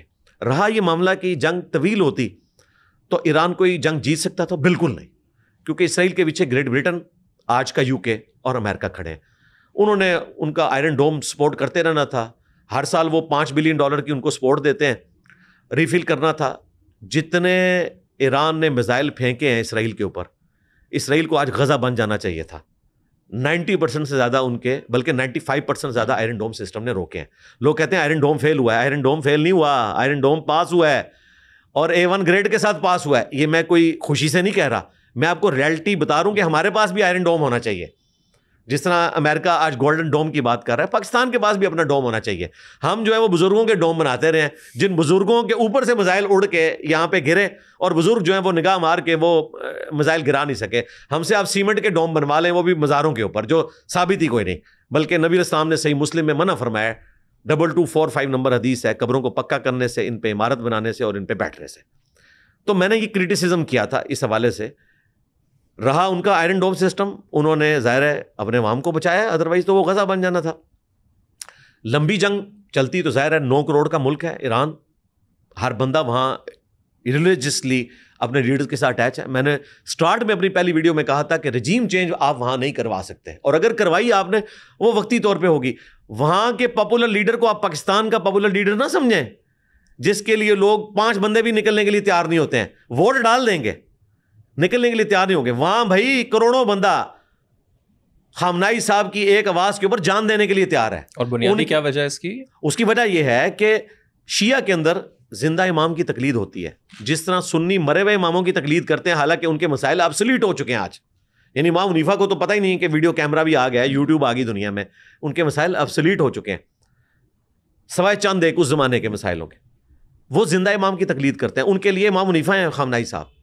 یا آپ کہہ لیں صوفیوں کے لیے جس طرح عبد القادر جیلانی آج اگر قبر سے نکل آئے تو کسی پیر کی پیری مریدی چل سکتی ہے, یا علی حجویری صاحب قبر سے نکل آئے تو پاکستان میں کوئی اور پیری مریدی کا دھندا چلا سکتا ہے. سب کہیں گے جی وہ بڑے داتا صاحب نکل آئے ہیں, تو ان کے داتا صاحب باہر ہیں, وہ قبر میں نہیں گئے ہوئے. ان کے داتا صاحب باہر ہی ہوتے ہیں, ان کے غوث پاک باہر ہی ہوتے ہیں, ان کے امام ابو حنیفہ باہر ہی ہوتے ہیں. وہ ان کی تقلید کرتے ہیں, ان کے ایک فتوے کے اوپر پوری شیعہ کمیونٹی اس کو فالو کرتی ہے. 2 بڑے ان کے آیت اللہ ہیں اس وقت, جن کو مرجع کہتے ہیں. آیت اللہ سستانی, جن کے ایک فتوے سے داعش ختم ہو گئی عراق سے, جس کو امریکہ شکست نہیں دے سکا. اور یہاں پہ ہیں خامنائی صاحب. پھر اس میں کوئی شک نہیں ہے گاڈ اورینٹڈ بندہ ہے. میں تو ان کی جو تزکیہ نفس کے اوپر ویڈیوز ہیں بڑے شوق سے دیکھتا ہوں. واقعی وہ گاڈ اورینٹڈ ہے, ان کا اللہ کے اوپر توکل ہے, وہ سب کچھ ہے. لیکن گراؤنڈ ریئلٹیز اپنی جگہ ہے. وہ آج بھی ہم کہیں گے کہ ایران کو اپنے دفاع کے اوپر توجہ دینی چاہیے. اور آج انہوں نے سینکڑوں کی تعداد میں مین سٹی سے جو جاسوس پکڑے ہیں, تو یہ ان کے انٹیلیجنس کا فیلئر ہے, اس میں کوئی شک نہیں ہے. اتنے چیپلی اسی طریقے سے ان کے بڑوں کو اسیسینیٹ کر دیا گیا, تو اس کی طرف ان کو توجہ دینی چاہیے. باقی اوورآل یہ ہے کہ یہ جنگ اسرائیل نہیں جیتا. جو وہ چاہتے تھے نا کہ ہم رجیم چینج کروائیں گے یا ہم ایران کو بیک فٹ پہ جانے پہ مجبور کر دیں گے. بہرحال اسرائیل جنگ نہیں جیتا اور ایران جنگ نہیں ہارا, یہ 2 سٹیٹمنٹس ہیں. جیتا تو کوئی نہیں ظاہر ہے. اس کی وجہ ہے کہ یہ جملہ پھر مسلمانوں کو برا لگے گا. خامنائی صاحب نے کہا تھا جنگ شروع اسرائیل نے کی ہے, ختم ہم کریں گے. تو کیا ایران نے جنگ ختم کی ہے؟ جنگ کس نے ختم کی؟ نہیں, ختم تو انہوں نے کیا, بیکاز قطر پہ انہوں نے جب وہ کیا اس کے بعد وہ کیا ہوا قطر پہ کیا کیا ہے؟ بے شک انہوں نے کیا کیا بتائیں نا عوام کو, شرلی تماشا. بے شک, لیکن کم از کم انہوں نے یہ تو دکھایا کہ نہیں, یہ ختم کرنے کا مطلب یہ نہیں تھا کہ آخری بال میں نے کروانی ہے, بعد میں بیٹنگ میں لوں گا. یہ ختم کرنے کا مطلب نہیں ہوتا. جب جنگ میں کوئی شخص کہتا ہے نا کہ یہ جنگ تم نے شروع کی ہے, ختم اس کو میں کروں گا, اس کا مطلب یہ ہوتا ہے کہ میں تمہیں گھر تک پہنچا کے آؤں گا. وہ تو جذباتی بیان ہوتے ہیں. جذباتی نا, آپ کہہ رہے ہیں نا, ان کا کلپ کاٹ لینا ہے. یہ کہہ رہے ہیں جذباتی باتیں کی ہیں خامنائی صاحب نے. تو بھائی میں آپ کو بتانا چاہ رہا ہوں, دیکھیں جو دعویٰ تھا ان کا, اس کے اوپر وہ پورے نہیں اترے, اور اترنا چاہیے بھی نہیں تھا. ہمیں پتا ہے کہ نہیں اتر سکتے, ہمارے اندر اتنی سمجھداری کی بات. سمجھداری بالکل. میں تو کہہ رہا تھا یار جنگ رکواؤ, لوگ کہہ رہے تھے یہ کر رہے ہیں, اور یار کتنے میزائل انہیں چلا لینے تھے, الٹیمیٹلی میزائل ختم ہونے تھے. پھر جب ان کی باری آنی تھی تو بیری بیڑا آ چکا تھا, امریکہ کا بھی, گریٹ برٹن بھی ان کو فائنانس کر رہا تھا, کیا کچھ نہ ہونا تھا. اور پھر ہمارے پڑوسی ملک کے کئی جاسوس وہاں پہ بیٹھے ہوئے. ٹھیک ہے, ایران والوں سے میں کہوں گا کہ اب آپ اپنا قبلہ درست کریں, اور وہ انشاءاللہ کریں گے. کہ آج مشکل وقت میں پاکستان نے آپ کا ساتھ دیا ہے, جن کو آپ اپنا دوست سمجھتے تھے انہوں نے آپ کا ساتھ نہیں دیا. لیکن یہ بھی حقیقت ہے کہ خامنائی صاحب نے انڈیا کے ساتھ دوستی کے باوجود کشمیر کاز میں ہمیشہ پاکستان کے حق میں بات کی ہے, اور ان کی ویڈیوز ہیں کشمیریوں کے حق میں, وہاں انہوں نے 0 ٹالرنس اپنی رکھی ہوئی ہے. تو آپ وہاں واپس آئیں, تو جنگ تو بھائی ٹرمپ نے ختم کروائی ہے. جو قطر کے اوپر حملہ ہوا ہے بھائی, 14 میزائل پھینکے تھے, 13 انٹرسیپٹ ہوئے, 14واں انہوں نے اس لیے نہیں کیا کہ وہ ایسی جگہ پہ گرا, اور ایک دن پہلے بتا دیا تھا کہ یہاں سے آپ چیزیں ہٹا لیں. تو وہ علامتی ہوتی ہیں نا چیزیں, لیکن ہماری عوام یہ سمجھ رہی ہوتی ہے یہ علامتی نہیں ہو رہی ہیں. اور قطر کو سلوٹ ہے کہ اس علامتی کو انہوں نے ایکسیپٹ کیا ہے, ورنہ ان کے پاس رافیل طیارے موجود ہیں, اگر وہاں سے رافیل اڑے تو ایران کے پاس تو کوئی ٹیکنالوجی موجود نہیں ہے, وہ جہاں چاہیں جا کے ان کو بم پھینک سکتے تھے اپنا بدلہ اتارنے کے لیے. یہ پاکستان نے ان کو ٹھنڈا کیا ہے کہ یار اگرچہ یہ حملہ ہوا, دیکھیں پاکستان پہ جب ہوا تھا پاکستان نے فوراً بدلہ لیا ایران سے, کیونکہ ایک ناک کٹنے کا معاملہ ہوتا ہے. یہ قطر کو سلوٹ ہے کہ اس کے باوجود انہوں نے اس کا جواب نہیں دیا, سلوٹ ہے ان کو, ورنہ ان کو بھی چاہیے تھا وہ علامتی طور پہ کرتے کہ یار آپ نے ہمیں کیوں مارا, ہم آپ کے حق میں قرارداد منظور کر رہے ہیں, آپ نے ایک مسلمان ملک کے ساتھ کر دیا. کل کو صلح بھی قطر نہیں کروانی ہوتی ہے, دنیا میں جہاں بھی جھگڑے ہوتے ہیں چاہے وہ امریکہ اور افغانستان کا ہو, صلح قطر نہیں کروانی ہوتی ہے. تو قطر کے ساتھ, یعنی مجھ سے اگر پوچھ کے کوئی علامتی چیز کرنی تھی نا, قطر کے ساتھ کم از کم نہ کرتے یار. قطر تو آپ کی حمایت میں ہمیشہ کھڑا ہوا ہے یار, آپ کو ہر جگہ سپورٹ کرتا ہے ایران والوں کو. قطر کے ساتھ ایسا نہیں ہونا چاہیے تھا. باقی جو کچھ ہوا وہ علامتی ہوتا ہے, آپ کو پتہ ہے. اور اس سے پہلے قاسم سلیمانی کے ساتھ بھی جو کچھ ہوا, اس کے جواب میں جو کچھ ایران نے کیا وہ علامتی ہوا تھا. اور 1.5 سال پہلے جو 400-450 ڈرون اڑے اور کتنے گھنٹوں بعد وہاں پہنچے وہ بھی علامتی ہوا تھا. یہ علامتی ہوتے ہیں, لیکن عوام کو بتائیں یہ علامتی ہوتے ہیں. عوام یہ سمجھتی ہے کہ پتہ نہیں کیا کر دیا. جب ہم ریئلٹی بتاتے ہیں تو یہ کہتے ہیں آپ ان کے ساتھ ملیں. ہم ان کے ساتھ نہیں ملے, آپ کو ریئلٹی بتاتے ہیں کہ آپ خوابوں کی دنیا میں نہ رہیں. آپ یہ نہ سمجھیں کہ دنیا میں آج اسرائیل ختم ہو گیا ہے, وہ تو اپنے معاملات کو بڑھاتے چلے جا رہے ہیں. اس وقت مسلمانوں کو یونٹی کی ضرورت ہے اور سائنس میں ترقی کی ضرورت ہے تاکہ آج ہم ان کا مقابلہ کر سکتے ہیں. آپ نے کہا کہ سائنس کی ترقی اور ہمیں اور چیزوں کی ضرورت ہے. جو ڈیجیٹل اسلامک اسکالرز ہیں, آپ ہیں اور بہت سے لوگ ہیں, ہم نے دیکھا کہ آپ لوگوں کی کانورسیشنز یا تو بہت زیادہ ریلیجیس, آپ ابھی جیسے بہت زیادہ پولیٹیکل گفتگو بھی کر رہے ہیں, بٹ جو ایک معاشرے کو تیار کرنے کے لیے ایک سوشل ایشوز کے اوپر بات, ایک انٹرپرینیورشپ پہ بات, ایک سائنس کی بات, ایک ٹیکنالوجی کی بات, اس کے اوپر ذرا فوکس جو ہے وہ کم ہوتا ہے. اور کون کرتا ہے مجھے بتائیں. سوات انسیڈنٹ ہوا ہے, لوگ ڈوبے ہیں, میری ویڈیو آئی. یہ جو بچی 9 مہینے بعد جس کی لاش ملی, حمیرہ اصغر, میں نے اس پہ پوائنٹ آف ویو سامنے رکھا قرآن و سنت کی روشنی میں. وہ پوائنٹ آف ویو رکھا جو مذہبی طبقے کو ہضم ہی نہیں ہوتا. میں نے بتایا کہ جو وہ کام کر رہی تھی نا, اس سے بڑا جرم نماز چھوڑنا ہے. نماز چھوڑنے کے اوپر کوئی اپنی بچی کو گھر سے نہیں نکالتا, اسے لا تعلقی نہیں کرتا, وہاں بھی نہیں کرنی چاہیے, سمجھانا چاہیے. اس معاملے میں 9 مہینے سے اس کے خاندان والوں نے کوئی رابطہ ہی نہیں کیا تو وہ مجرم ہے. یہ کوئی دین نہیں ہے, اس کا ایک پروفیشن تھا. ہم اختلاف رکھتے ہیں لیکن آپ رحمی رشتوں کو اس طریقے سے کاٹ نہیں سکتے. تو میں ہمیشہ وہ اوپینین اڈاپٹ کرتا ہوں جو قرآن و سنت میں لکھا ہے. میں یہ پرواہ نہیں کرتا کہ اس سے آرتھوڈاکس جو سوچ والے لوگ ہیں وہ اس کو کیا سمجھیں گے, سیکولرز اس کو کیا سمجھیں گے. بھئی ہم ان کو کیا سمجھتے ہیں. ہم اپنے پلیٹ فارم سے ہر وہ بات کرتے ہیں جو قرآن و سنت کے دلائل کی روشنی میں. سب سے زیادہ سوشل ایشوز کے اوپر میری ویڈیوز ہیں. میری جو ویڈیوز ہیں ریلیجس ٹاپکس کے اوپر, وہ تو کئی سال پہلے کی ریکارڈ ہوئی ہوئی ہیں, ان کے کلپس چل رہے ہیں, وہ ملینز میں جا رہی ہیں. پچھلے کئی سالوں سے اس ہفتے کا جو کرنٹ افیئر ہوتا ہے میں اس کو ڈسکس کرتا ہوں, اس لیے تو ہماری ویورشپ آتی ہے. ورنہ میں اگر وہی باتیں ریپیٹ کر رہا ہوں, لوگوں کو نماز کا طریقہ بتا رہا ہوں, کس نے دیکھنا ہے. میں سوات انسیڈنٹ پہ بولا ہوں, میں حمیرہ اصغر کے ایشو کے اوپر بولا ہوں. ابھی اس ہفتے یہ رجب بٹ کا ایک کیس آیا ہے, اس کے گھر پہ فائرنگ ہوئی ہے. میں اس کو ٹاپک بناؤں گا انشاءاللہ اس آنے والی اتوار کو, پرسوں. لیکن ان ٹاپکس کو آپ لوگ کہتے ہیں کہ اس لیے بھی یوز کر رہے ہیں کہ آپ نے بھی کنٹمپریری اس میں ذرا رہنا ہے, اور آپ نے نہیں رہنا تو نہیں, میں نے کہا رہنا, مجھے فیم کی ضرورت نہیں ہے. ذرا ان ٹاپکس کو ڈسکس کرنے مجھے بتائیں مجھ سے زیادہ کس کی فیم ہوگی ڈیجیٹل میڈیا کے اوپر. مجھے کیا ضرورت ہے. کیا میں نے پولیٹیکل جماعت کو ہی لانچ کی ہے. لوگ کہتے تھے یہ اپنی جماعت بنائے گا, مذہبی نہ مذہبی بنائی نہ پولیٹیکل بنائی. لوگ کہہ رہے تھے یہ چندہ بک بنائے گا, وہ بھی نہیں میں نے کیا. میں نے اس سسٹم سے حاصل کیا ہے سوائے اس کے کہ میری لائف ونریبل ہوئی, میری فیملی کی لائف ونریبل ہوئی, میرے ٹیم ممبرس ان کی فیملیز کی لائف ونریبل ہوئی. میں نے کچھ حاصل نہیں نہ کیا, نہ ووٹ نہ نوٹ, کچھ بھی نہیں حاصل کیا. میں تو حضرت علی رضی اللہ تعالیٰ عنہ کی سنت پہ چلتے ہوئے فقیروں والی زندگی گزار رہا ہوں. میں تو پبلک گیدرنگز میں بھی نہیں آتا ہوں. تو میں نے اس سسٹم سے تو کچھ حاصل نہیں کیا نا, سوائے اس کے کہ میری لائف ونریبل ہوئی ہے, میرے چاہنے والوں قریبی دوستوں کی لائف ونریبل ہوئی ہے. تو میں نے اس سسٹم سے کوئی حاصل نہیں کیا. میں نے فیم کیوں حاصل کرنا ہے. اس سے زیادہ مجھے کیا فیم چاہیے کہ دنیا کا ہر بندہ جو دین کے ساتھ شغف رکھتا ہے, خواہ وہ کسی پولیٹیکل جماعت سے ہے, خواہ وہ کسی فرقے سے ہے, مجھے جانتا ہے. اور اگر وہ مجھے پسند نہیں کرتا تو اس کی اولاد میری ویڈیوز دیکھتی ہے. تو مجھے تو اس چیز کی ضرورت ہی نہیں ہے. تو یہ بات بالکل غلط ہے. میں ان رہنے کے لیے نہیں, میں یہ چاہتا ہوں کہ وہ طبقہ جو دین سے برگشتہ ہے, اگر وہ حمیرہ اصغر کے کیس کے اوپر میری گفتگو سن کے دین کی طرف آ سکتا ہے تو میں اس طریقے سے اسے دین کا ورژن پیش کروں کہ پوسٹ مارٹم کی شرعی حیثیت کیا ہے, اس وقت جو کچھ ہوا اس کی لاش کے ساتھ کیا معاملہ ہونا چاہیے, اس کے اوپر اسلامک رولنگز کیا ہیں, ماں باپ کو کیا سلوک کرنا چاہیے تھا اسلام کے رول کے تحت. سیکولرز تو کہتے ہیں نہیں ہمدردی کریں, میں نے اسلام کے رول کے تحت بتایا کہ کوئی بھی مذہبی باپ اپنی بیٹی کو اس بنیاد کے اوپر گھر سے نہیں نکال سکتا کہ وہ شوبز میں چلی گئی ہے. اس کا رائٹ ہے, وہ جوان ہے, غلط کر رہی ہے, آپ صرف بتائیں گے. اس کے بعد وہ اپنی قبر میں جائے گی, آپ اپنی قبر میں. قطع تعلقی آپ نہیں کریں گے, رحمی رشتوں کو آپ نہیں توڑ سکتے. اب یہ پوائنٹ آف ویو اگر ایک داڑھی پگڑی میں بندہ بیان کرتا ہے نا, تو مذہبی طبقے کو بھی پتہ چلتا ہے کہ یار ہم نے جو ہے وہ تقوی کا حیضہ اپنے اوپر سوار نہیں کرنا, قرآن و سنت کی تعلیمات یہ نہیں ہے. تو میں اس کے ذریعے سے ان رہنے کی کوشش نہیں کرتا ہوں, بلکہ لوگوں کو اسلام کے اندر ان کرتا ہوں کہ اسلام یہ ہے. یہ وجہ ہوتی ہے. لاسٹلی اگر ایک بچہ ابھی آپ کو دیکھ رہا ہے, اس جو دین کا نالج. اچھا ایک بات میں ایک چیز رہ جائے گی, جو آپ نے کہا ڈیجیٹل اسکالر, میں ڈیجیٹل اسکالر نہیں ہوں بھائی. وہ تو میں آپ کو بتا دوں, میں یہ ذرا کلیئر کر دوں, لوگوں کو غلط فہمی ہے میرے بارے میں. لوگ یہ سمجھتے ہیں کہ تبلیغی جماعت جو ہے وہ ڈیجیٹل جماعت نہیں ہے, وہ پبلک لیول کے اوپر ہے. بھائی ہماری دعوت پبلک لیول پہ تبلیغی جماعت سے زیادہ ہے. تبلیغی جماعت والے تو دروازہ کھٹکھٹا کے نا دروازے پہ بات کرتے ہیں, اور انجینئر صاحب کی ویڈیو دروازہ اپنی مرضی سے کھول کے, بیڈ روم کا دروازہ کھول کے وہاں بیٹھے ہوئے بچے کے موبائل میں چلی جاتی ہے, جس کا ابا جو ہے وہ انجینئر کو کافر سمجھ رہا ہوتا ہے.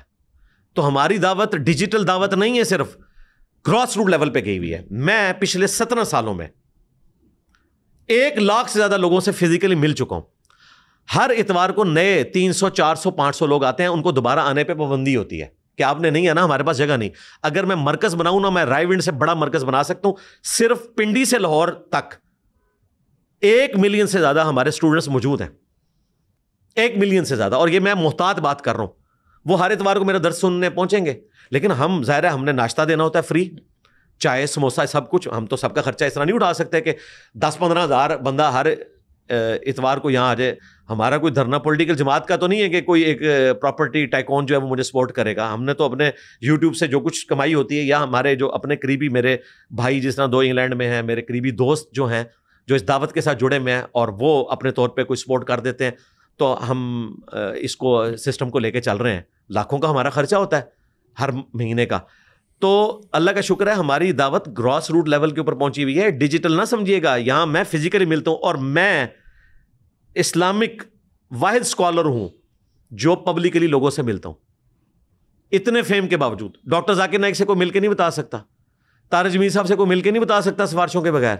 میں 17 سالوں میں یہاں بیٹھا ہوں, ایک ناغہ بھی نہیں ہے ہر اتوار کو. اور ڈفرینٹ لوگ, کئی لوگ صرف 2-3 دن کے لیے امریکہ سے ہوٹل میں آ کے ٹھہرتے ہیں, مجھے ملنے آتے ہیں. انڈیا سے, افغانستان سے, کوئی ناغہ نہیں ہم کرتے, کینیڈا سے, رشیا سے, آسٹریلیا سے, پاکستان سے تو آتے ہیں, سندھ سے آتے ہیں, کراچی سے یا کے پی سے, ہر جگہ سے لوگ آتے ہیں. تو اللہ کا شکر ہے میں پبلکلی لوگوں سے ملتا ہوں. میرے سوا کوئی بندہ نہیں ملتا جو کہتے ہیں نہیں انجینئر صاحب تو بند کمرے میں بیٹھے ہیں. او بھائی میرے, میں اوپن بیٹھا ہوں. میں جتنا ونریبل ہوں آپ لوگ نہیں ہیں. آپ لوگ تو سمجھتے ہیں کہ, اور جو ریکارڈ کروا رہے ہوتے ہیں اکیلے کیمرے کے آگے بیٹھ کے نا, تو کہہ رہے ہوتے ہیں انجینئر کا جواب دے رہے ہیں. میری جتنی ریکارڈنگز آپ دیکھ رہے ہیں سوائے پوڈ کاسٹ کے, ادھر بھی لوگ بیٹھے ہوئے, پوڈ کاسٹ کے علاوہ میری ساری ریکارڈنگ جو ہیں وہ سیکنڈوں کے مجمع میں ہوتی ہیں. یہ میں ساری چیزیں, کیونکہ مجھے لگتا ہے میں ایکٹنگ کر رہا ہوں. اگر میں کیمرے کے آگے بیٹھ کے میرے عزیز ہم وطنوں یا میرے اسلامی بھائیوں کروں, تو مجھے لگتا ہے میں ایکٹنگ کر رہا ہوں. تو میں پبلکلی کرتا ہوں, ساری گفتگو میری پبلکلی ہوتی ہے الحمدللہ. لاسٹلی اگر ایک بچہ بھی آپ کو دیکھ رہا ہے, آپ کا جو دین کا نالج ہے وہ تو ظاہر ہزاروں ویڈیوز ہیں وہ سیکھ رہے ہیں, اگر ہم اس کو تھوڑا سا سائڈ پہ رکھیں, ابھی آپ کنٹمپریری پالیٹکس پہ بات کرتے ہیں, اس کو وہ بھی نالج مل رہا ہے, اور اس بچے کو اپنے آپ کو ایک اچھا شہری بنانے کے لیے, اچھا ایک پروفیشنل بنانے کے لیے, بے شک وہ میڈیا میں جائے, وہ انجینئر بنے, ڈاکٹر بنے, اور دنیا میں اگر اس نے جا کے پاکستان کا نام روشن کرنا ہے, دین کو پھیلانا ہے, اور ایسی کیا سکلز ہیں جو آپ اسے کہیں گے کہ یار ساتھ ساتھ یہ بھی حاصل کرو, رادر دین کہ بس ہم لوگ صرف یا تو اسلامک ویڈیوز وہ بھی ایک دوسرے کے خلاف دیکھتے رہیں, یا پالیٹکس, ان دو کو ہٹا کے. دیکھیں پہلی نصیحت تو میں کروں گا کہ کتاب دوست بنے, کتابیں پڑھنے کی عادت ڈالیں, ہر قسم کی کتاب. جی, یہ اپنے بچوں کو بھی اور اپنے بڑوں کو بھی کہوں گا, چاہے وہ جوڈیشری میں بیٹھے ہوئے ہیں, چاہے فوج میں بیٹھے ہوئے ہیں, چاہے ہمارے پولیٹیشینس ہیں. کتابیں پڑھیں بھائی, کتابوں سے علم حاصل ہوگا. لوگوں نے اپنی زندگیوں کا نچوڑ لکھا ہے, اور جو کچھ آپ نے 70 سال کی عمر میں جا کے سیکھنا ہے 40 سال کی عمر میں سیکھ سکتے ہیں اگر آپ کتابیں پڑھیں گے. کتابیں پڑھیں. پھر ہر فیلڈ کا جو ایکسپرٹ ہے دنیا میں جس کو مانا جاتا ہے ان کو سنیں, چاہے وہ آپ کو برا لگتا ہے اچھا لگتا ہے, آپ کے ریلیجن سے وہ نفرت کرتا ہے محبت کرتا ہے, اس چیز کو چھوڑیں. آپ کی پولیٹیکل ایفیلیشن اس کے ساتھ ہے یا نہیں ہے, ان کو سنیں, ان ایکسپرٹ سے آپ نالج حاصل کریں کہ آپ کا پرسپیکٹو ذرا بڑا ہو. جی بڑا ہو. جب تک آپ کے پاس علم نہیں آتا نا, ہم بچپن میں اسکول میں لکھا ہوا دیکھتے تھے کہ علم وہ تلوار ہے جو ٹوٹتی نہیں, علم وہ خزانہ ہے جو چوری نہیں ہوتا. یار انجینئر محمد علی مرزا نے اپنی ذات میں اس چیز کو آبزرو کیا. انجینئر محمد علی مرزا کے ہاتھ میں وہ علم کی تلوار ہے جو نہ ٹوٹتی ہے نہ چوری ہوتی ہے. میں نے تو اس کا ٹیسٹ لوٹا ہے. جیسے کہ ایک بندہ ورلڈ چیمپئن بن کے اس کا مزہ لوٹتا ہے نا, ٹھیک ہے, بولٹ کی آپ مثال لے لیں, تو وہ جو وہ مزہ فیل کرتا ہے نا, اس کو بھی آپ 100 ٹائم ملٹیپلائی کریں, میں وہ مزہ فیل کرتا ہوں علم کی بنیاد کے اوپر. یہ میں تکبر کے طور پہ بات نہیں کر رہا, میں علم کی تعریف کر رہا ہوں. علم وہ چیز ہے کہ جو پروفٹ کو کہا گیا, قل رب زدنی علما. اے نبی آپ بھی دعا کیا کریں اللہ آپ کے علم میں اضافہ کرے. تو علم میں اضافہ کریں. لوگ سمجھتے ہیں انجینئر صاحب ویسے بولتے ہیں, نہ بھائی, میں اگر پالیٹکس میں بات کر رہا ہوں تو میں اس فیلڈ کے ایکسپرٹس کو سنتا ہوں, میں نے کتابیں پڑھی ہوئی ہیں, میں نے ہسٹری کو اسٹڈی کیا ہے. ایویں تو نہیں آگے بیٹھ سکتے, کوئی بندہ اس طرح بات کر سکتا ہے. تمہارے پولیٹیکل لیڈرز کے ویژن غلط ثابت ہوتے ہیں, میری پریڈکشن صحیح ثابت ہوتی ہیں. یہ نہیں میں کسی سے لائن لے رہا ہوتا ہوں, میں سب کو سنتا ہوں, اس کے بعد رائے قائم کرتا ہوں. تو دین کے حوالے سے بھی, دنیا کے اعتبار سے بھی. باقی میں اکثر اپنے اسٹوڈنٹ سے کہتا ہوں کہ اگر آپ کے والدین کسی کاروبار کے ساتھ وابستہ ہیں تو کاروبار کے ساتھ اٹیچ ہونے میں کوئی اپنے لیے ڈیگریڈ ہونا تصور نہ کریں. اگر آپ کے والد کی نان چارٹ کی ریڈی ہے نا تو اس میں بیٹھیں, MBA کر کے بھی بیٹھیں. آپ کئی MBAs کو نوکری دے سکتے ہیں وہاں پہ, اس کے ذریعے کما کے. یہ نہ سمجھے کہ اب میں نے نوکری کرنی ہے, آپ کاروبار میں بھی ہیں. اور جب سے یہ فری لانسنگ والا ایک معاملہ شروع ہوا ہے, بنگلہ دیش میں اس وقت 6 ملین سے زیادہ لوگ اس کے ساتھ وابستہ ہیں. پاکستان بھی ٹاپ کے 10 ملکوں میں آ چکا ہے. حالانکہ ہماری جتنی آبادی ہے نا, ہمیں ٹاپ 3 میں ہونا چاہیے جہاں جو بے روزگاری والا معاملہ ہے. تو آپ سکلز اس طرح کی حاصل کریں, تعلیم کے اوپر توجہ دیں. تعلیم کے بارے میں زیرو ٹالرنس. میں یہ نہیں کہتا ڈگری نہیں آپ نے حاصل کرنی, لوگ کہتے ہیں ڈگری چھوڑیں جی اسکل سیکھیں. ڈگری بھی حاصل کریں بھائی, میری ڈگری ہے جس نے ان سب کو آگے لگایا ہوا ہے. اگر میں میکینیکل انجینئر نہ ہوتا تو صرف اسکلس کی بنیاد پہ تو میں اپنے مخالفین کو اس طرح علمی طور پہ الٹ نہیں سکتا تھا. میں نے یونیورسٹی میں نوٹس بنایا کرتا تھا, وہ اسکلس آج تک میرے کام آئی ہیں کہ میں اتنی بڑی بات کو جو سینکڑوں صفوں پہ سمیٹی جاتی ہے 1 گھنٹے میں 1.5 گھنٹے میں ہر اینگل سے گفتگو کر کے اسے پوائنٹس کی شکل میں بیان کر دیتا ہوں. یہ اسکل میں نے انجینئرنگ سے حاصل کی. پھر علماء کے ساتھ بھی رہا, کتابیں آج بھی میں پڑھتا ہوں. تو ہر اعتبار سے اپنے آپ کو ایجوکیٹ کریں, چاہے وہ ایجوکیشن آپ کی کتاب کے ذریعے ہو, ایکسپرٹس کے ذریعے ہو, یا آپ پریکٹیکل فیلڈ میں جو لوگ ہیں ان کے ساتھ بیٹھیں. اور محنت میں عظمت ہے, یہ یاد رکھیے گا. انٹلیکچوئلز فیل ہو جاتے ہیں, محنتی بندہ کبھی فیل نہیں ہوتا. اس لیے آپ دیکھتے ہیں کہ دنیا میں جتنے لوگ ٹاپ پہ گئے نا, وہ انٹلیکچوئلز اس لیول کے نہیں ہوتے, لیکن محنت کی بنیاد کے اوپر وہ بہت اوپر چلے جاتے ہیں. اور اگر وہ انٹلیکچوئل بھی ہوں اور محنتی بھی ہوں, وہ تو پھر اتنے جینیس بنتے ہیں کہ تاریخ میں آپ ان کی مثال نہیں دے سکتے. مثلا میں ریلیجیس پرسنالٹی ایک اس کی مثال دوں گا, مولانا مودودی. انٹلیکچوئل بھی تھے اور جینیس بھی تھے اور محنتی بھی تھے.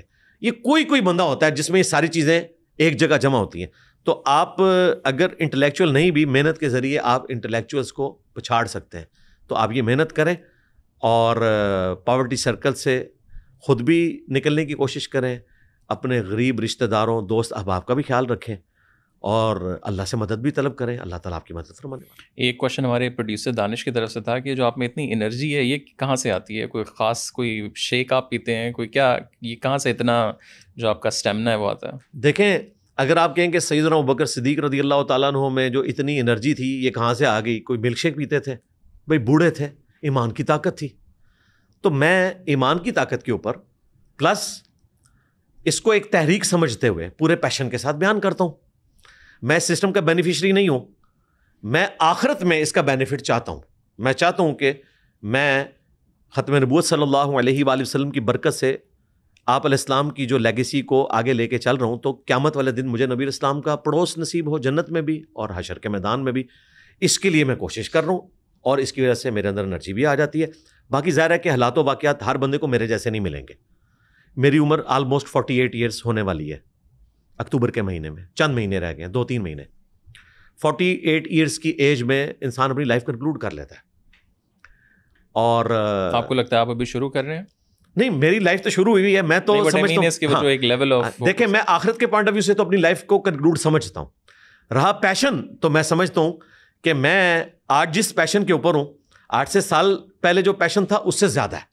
میں اپنی وائف سے بھی اکثر کہتا ہوں کہ میں اتنا اپنے ایم کے پوائنٹ آف ویو سے یعنی ٹارگٹ کو سیٹ کر لیتا ہوں کہ میں اپنی پرانی ساری فائلز ڈیلیٹ کر دیتا ہوں. میں اپنی آج کی لائف کو اتنا انجوائے کر رہا ہوں کہ لوگ تو کہتے ہیں نا اپنے ماضی کو یاد کرتے ہیں. میں بھی جب یونیورسٹی میں 5 سال تھا تو میں کہتا تھا میں یہ لائف کبھی نہیں بھولوں گا یار. 5 سال میں نے جو مزہ لوٹا ہے یونیورسٹی کے ہاسٹل کا, اور اس میں جو ہماری گرومنگ ہوئی, تو میں جب جاب پہ لگوں گا, اگر میری جاب اسلام آباد میں لگی تو میں ہر ہفتے اپنے ہاسٹل کا کمرہ دیکھنے کے لیے آیا کروں گا, اس کینٹین پہ چائے پیا کروں گا. ایک دفعہ بھی نہیں جا سکا, حالانکہ 15 سال میں نے جاب اسلام آباد میں کی ہے. تو جاب میں جب تھا اتنے پیشن کے ساتھ میں کہتا تھا یہ میرے جو آفس کے کولیگ, جو ہماری یہاں محنت, ہم نے جس طریقے سے پاکستان کا میزائل پروگرام, اس میں غوری کے پہلے ٹیسٹ سے لے کے ابھی تک شاہین تک اس میں انوالومنٹ, میں تو کبھی اس کو نہیں بھلا پاؤں گا. لیکن پھر جب اس کام میں آیا تو آج میں اس کو انجوائے کر رہا ہوں. تو دن بہ دن میں اپنی پرانی فائلز کو ڈیلیٹ کرتا ہوں, اور اپنی پوری انرجی جو اس وقت میں کر رہا ہوں, اس وقت میری پوری انرجی جو ہے نا, یعنی سر کے بالوں سے پاؤں کے ناخنوں تک فوکس ہے آپ کی بات سننے اور آپ تک اپنی بات پہنچانے کے لیے. تو یہ ہے کہ آپ اپنے آپ کو ٹارگٹ اورینٹڈ بھی کریں اور پھر اس کے لیے اپنی پوری محنت کریں. پلیٹ میں رکھ کے آپ کو کوئی نہیں دے گا. تو انشاءاللہ تعالیٰ اللہ تعالیٰ کی مدد آپ. اور آپ کے اگلے 2 سال کے کیا ٹارگٹس ہیں؟ مطلب ابھی آپ کا کیا پہلے تو آپ کا وہ بابوں والا ایک ٹارگٹ تھا, وہ تو چلنے ہو گیا, وہ چلے گا, نہیں چلے گا, بٹ اس کے علاوہ کیا ٹارگٹس ہیں ابھی؟ ٹارگٹ یہی ہے کہ ینگ جنریشن کو ایجوکیٹ کرنا ہے, پالیٹکس میں بھی, دین میں بھی, سوشل ایشوز کے اندر بھی. دیکھیں آپ میرا اسٹیٹس ایک مذہبی پیشوا والا نہ سمجھیں, میں کوئی اس طریقے سے مذہبی پیشوا نہیں ہوں. یہ میں نے داڑھی اور پگڑی اور یہ پورا حلیہ کرتا شلوار کا صرف اس لیے اڈاپٹ کیا ہوا ہے. داڑھی تو چلے میں اس کو فرض سمجھتا ہوں, باقی یہ پگڑی یا یہ میرا گیٹ اپ صرف اس لیے ہے کہ مذہبی طبقے تک میری بات پہنچے, کیونکہ وہ صرف ظاہر کو, گیٹ اپ کو دیکھتے ہیں. یہ سب کانٹیننٹ کا فتنہ ہے, جذباتی فتنہ اور گیٹ اپ کا فتنہ. اسی لیے میری بات مذہبی طبقے تک پہنچی ہے, ینگ جنریشن تک پہنچی ہے. یہ میں نے اس لیے اڈاپٹ کیا کہ تاکہ میں ان تک بات پہنچا سکوں حکمت کے ساتھ. تو اب ہمارا ٹارگٹ یہ ہے کہ ہم نے ینگ جنریشن کو چونکہ دین پہ ایجوکیٹ کیا ہے, اس مشن میں اب جو ان کو ہرڈلز آئیں گی, چاہے وہ کسی پولیٹیکل لیڈر کی شکل میں آئیں, کسی سوشل ایشو کی شکل میں آئیں, جوڈیشری کی طرف سے آئیں, اسٹیبلشمنٹ کی طرف سے آئیں, ورلڈ پالیٹکس میں آئیں, ہم ان کو گائیڈ کریں تاکہ وہ اس وقت ہمیں ایک لیڈر کے طور پر دیکھ رہے ہوں. اس لیے نہیں کہ میں نے کوئی جماعت بنانی, جماعت بھائی نہیں بنانی, میں نے تو ڈکلیئر کیا ہوا ہے, نہ مذہبی جماعت کوئی بنانی ہے, نہ کوئی پولیٹیکل جماعت بنانی ہے, نہ کسی پولیٹیکل جماعت کو اس طریقے سے آ کے سپورٹ کرنا ہے. کیونکہ ہم ایک دفعہ ڈسے گئے ہیں, ایک بندے کو مہاتما ہم نے بنایا تھا, اس کے بعد ہماری توبہ بھائی. ہم اپنے پلیٹ فارم سے کسی کی کوئی گارنٹی نہیں اٹھائیں گے. آپ خود اپنے مستقبل کو دیکھ سکتے ہیں, جس کے حق میں آپ چاہیں ووٹ ڈالیں. لیکن پھر جو مینٹل ہیلتھ ہے اس کو پھر آپ اپنا کیسے وہ کرتے ہیں؟ ظاہر ہے آپ تو لوگوں سے بھی اتنا مل رہے ہیں, نالج بھی ظاہر ہے جب آپ نے گین کرنا ہے, ویڈیوز بھی ریکارڈ ہو رہی ہیں, پوڈ کاسٹ بھی ہیں, اور یہ ظاہر ہے دماغی طور پر بڑا ایک وہ کام ہے. پھر اس کے اوپر FIRs بھی ہیں, تو ایک مینٹل ہیلتھ بھی تو ایک جینوئن چیز ہے. اگر آپ صرف یہ کہیں کہ نہیں وہ بس دین کا کام ہے تو اللہ تعالیٰ سپورٹ کرتا ہے, وہ ایک اپنی جگہ وہ چیز ہے, بٹ اس کو آپ پرسنلی پھر کیسے مینیج کرتے ہیں؟ دیکھیں پہلے نمبر پہ تو میں اللہ تعالیٰ کا شکر ادا کروں گا. دوسری بات جو میں نے پہلے کہی کہ ہر بندے کو ایسے حالات و واقعات نہیں ملتے. حالات و واقعات آپ کو یہاں تک لے کے آتے ہیں. میرے پاس جو سرکمسٹانسز اویلیبل تھے, ہو سکتا ہے کسی اور کے پاس نہ ہو, اور وہ مجھ سے اچھا پرفارم کر سکتا تھا, لیکن اللہ تعالیٰ نے اسے حالات و واقعات وہ نہیں دیے. لہٰذا کوئی شخص یہ نہ سمجھے کہ وہ انجینئر محمد علی مرزا بن جائے گا, یا ڈاکٹر ذاکر نائک بن جائے گا, یا مولانا مودودی بن جائے گا, یا احمد دیدات بن جائے گا, یا ڈاکٹر اسرار بن جائے گا. کوشش تو انسان ضرور کر سکتا ہے, لیکن حالات و واقعات اللہ تعالیٰ فیوریبل کرتا ہے. تو میرے لیے حالات و واقعات فیوریبل ہوئے.